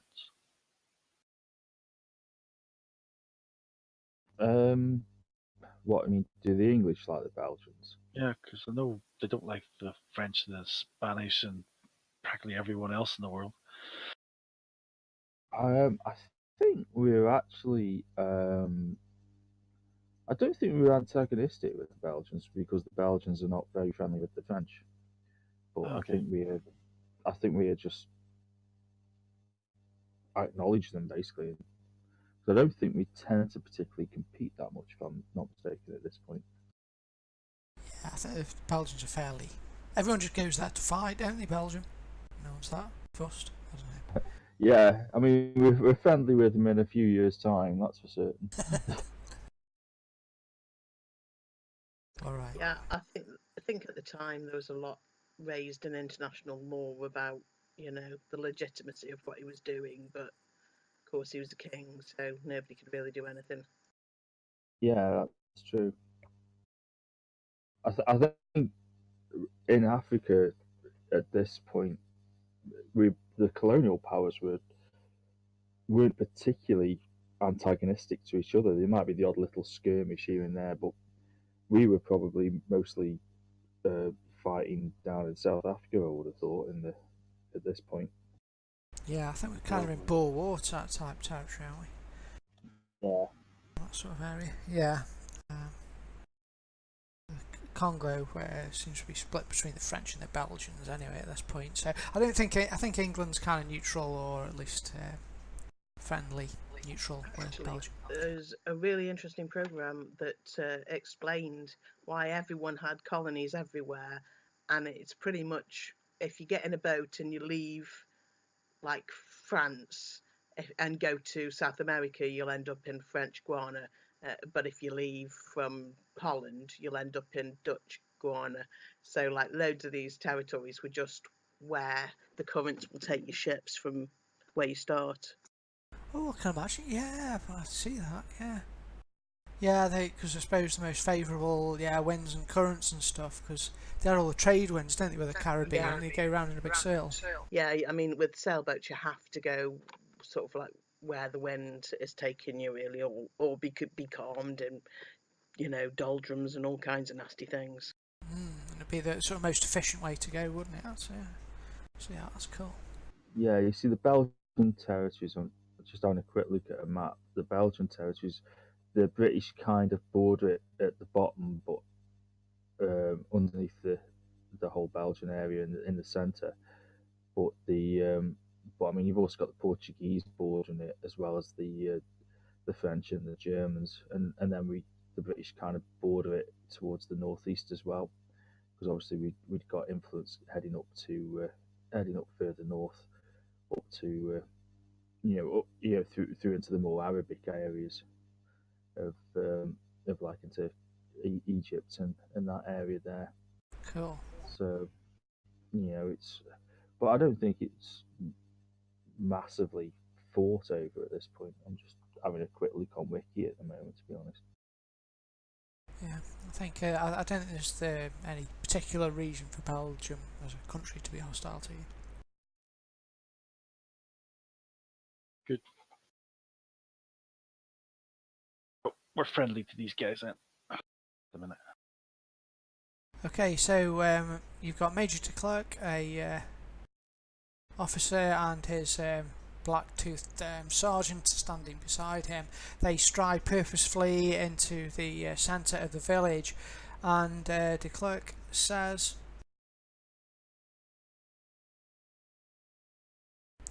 Major Gilles de Klerk, I wish to speak to the headman of this village immediately. The sergeant smirks evilly, his rifle ready, and he looks at you as being Westerners in a sort of evil look. Everyone make me a notice roll if you wish.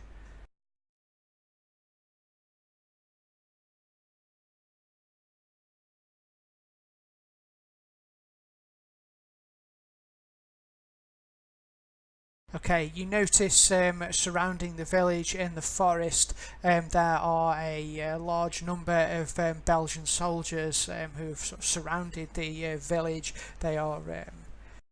I'll whisper this to the interpreter.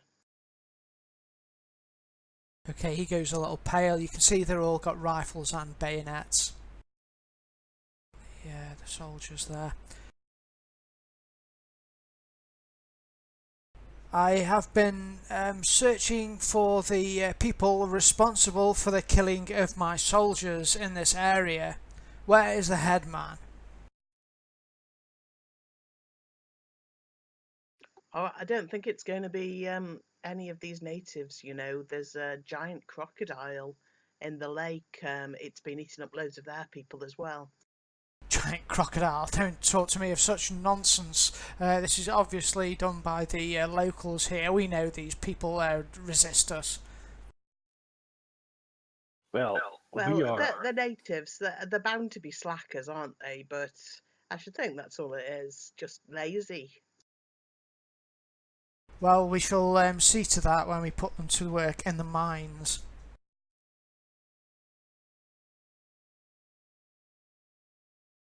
The head man comes out and the witch doctor, and they begin to talk to the interpreter. Shakira, your interpreter, will say that he sort of looks at you and says the villagers here, they're denying having anything to do with the deaths of the Belgians. There's some more sort of angry talking where the major is basically saying that I do not believe you, you're responsible and you will pay for the death of my man. Should we perhaps search for signs of your men near the lake? We have had reports of our men scouting this area have found bodies previously and belongings on the side of the lake, torn to shreds. They were by no doubt by vicious axes. You see, the natives would have stolen their belongings, wouldn't they? I mean, you know how it is if it's not nailed down. Okay, we are now going to enter a social conflict, which is going to be 3 rounds of Our favourite social skill persuasion. Yeah, your favourite skills. Although you can substitute persuasion with other skills, such as knowledge skills and things like that, perhaps. Oh, I've got in my a social skill conflict. ready. You know what my skill is. Religion, I should think. Intimidation. Intimidation. Okay. I am a priest of the Christian church. This guy is going to know what never hit him. This cruelty. All right. So nonsense, he says. Either way, these people here are responsible. And he says, "Well, we're going to round them up and destroy this village." Okay, make me a persuasion roll, then, please, Irina, because you're saying they would have taken their belongings, surely. This is round 1 of the social conflict against this guy. He's pretty determined. He's set a target number of 9 now. If you can beat it, he's got a success over No, you so I far. rolled 2. Okay, so next round. So the first round's won by them. They've got 1 success. The second round of the social conflict. So perhaps somebody else step in with something. Oh, I'm going with my thing. Major, I am here to turn this village to Christianity, and your attitude is detrimental to my ability. Now, I wish you and your men to leave this area. I will give your dead people a Christian burial. Now, I am sure these nice citizens, as when they return to Christianity, will put back their heathen ways and work towards the betterment of Christianity. Well, I respect your matters of faith, Father. This is a military matter, and I do not have time to wait for the conversion of people who have already committed crimes and atrocities against the Belgians. Okay, he's going to set a target number of... I'm going to Benny that. I like that number. I don't know why you want to Benny it for. That's my last Benny. Oh, that's okay, yeah. Unless I forgot to give myself... Oh, 2! Okay, I'll stick with a 3, I think. Okay, off you go. Oh, success. So you're on 0 at the moment. You've win on back, so it kind of goes on to the last round. Who wants to be next? Does anyone actually have a persuade skill? I've got intimidate. Perhaps you should try and intimidate as well then. Well, I will say that Her Majesty's forces have interest in the people here, so attacking them and forcing them to the mines could create a diplomatic incident. And as you well know, Britain has the ear of most of the civilized world. So, do you really want to take on the United Kingdom? This is true, sir, but you find yourself in the Belgian Congo at the moment, and I do not recognise you have any authority here. Okay, oh, damn it, sorry, I've rolled an 11, make your persuade.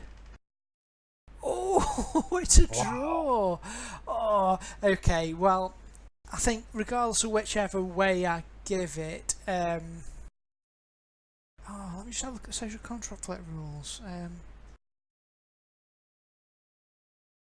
Does the defender win or the attacker? This is what's going on. Are we a defender or an attacker? Yeah, exactly, that's what I'm trying to think. Let me just have a look at the social conflict thing, because it might say it's usually more obvious who the defender and attacker was.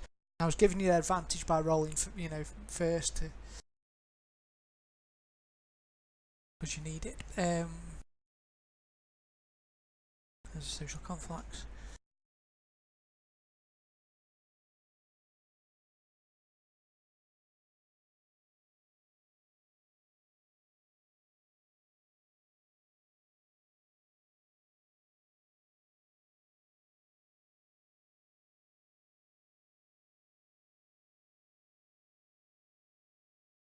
Oh, tie. Okay, it actually says margin of victory tie, I guess. We can leave it as a tie, couldn't we? The issues and settle and no action taken until a new more compelling evidence is presented, reopen invest in the court case. I think I'm going to be a meanie with it. Because he was pretty determined anyway, and you're going to need a few successes really to alter his course anyway, so I think even if you won by one, it doesn't make much difference to him. Maybe just alter the manner in which he does it. So he will, because I'll say you got a success, he looks more favourably upon you, as in not involving you in his next actions, but he orders his men, he says, seize them, burn down the huts, take the women, take the men, and the people start screaming, the children running around. Some of the men try to fight, but are sort of pushed down with the butts of rifles, and I'm going to leave it there, that scene of rather nastiness, and you can decide for next time how you want to go about trying to resolve this. How many did we see surrounding us, by the way? There are 20 men. Oh, 20. That's a lot of blokes. Yeah, Adger could probably take 18 of them, and we'll take the other two. Yeah, I agree.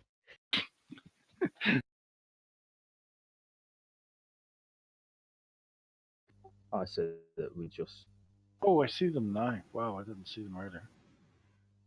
I Well, said we- that we just. should- One of us sort of like gets up to the major and basically jumps the major and puts a knife, gun, etc. to his head and says, "Right, carry on.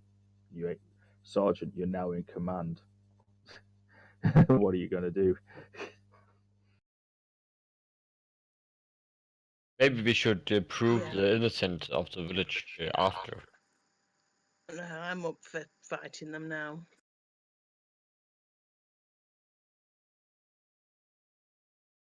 I was converting them all to Christianity. I had a good game going on here. Good game. The prayers, the mass. I think I was converting them slowly. My plan. Okay, Yeah, and and in fairness, the Belgians they're mostly Catholics there, so they're Oh yeah, they're the wrong that's it. type of Christians. Yeah, wrong type. and just I mean, there's 20 men on that. It's like a pretty hefty amount of people, but it is exactly what was in the plot point adventure. So I've just played it as written. So fair enough. Well, you can have a think about how you want to play it next time. You could perhaps go for the taking hostage of the major or some other dastardly plan. I'm sure if they're all charging the houses and trying to burn them, they'll be distracted from when we come up behind them and kill them. So that's also an idea as well. Ambush. Oh well, I'll give you some exp. Okay. have advances, and you'll be able to defend these people next time. The nasty Belgians.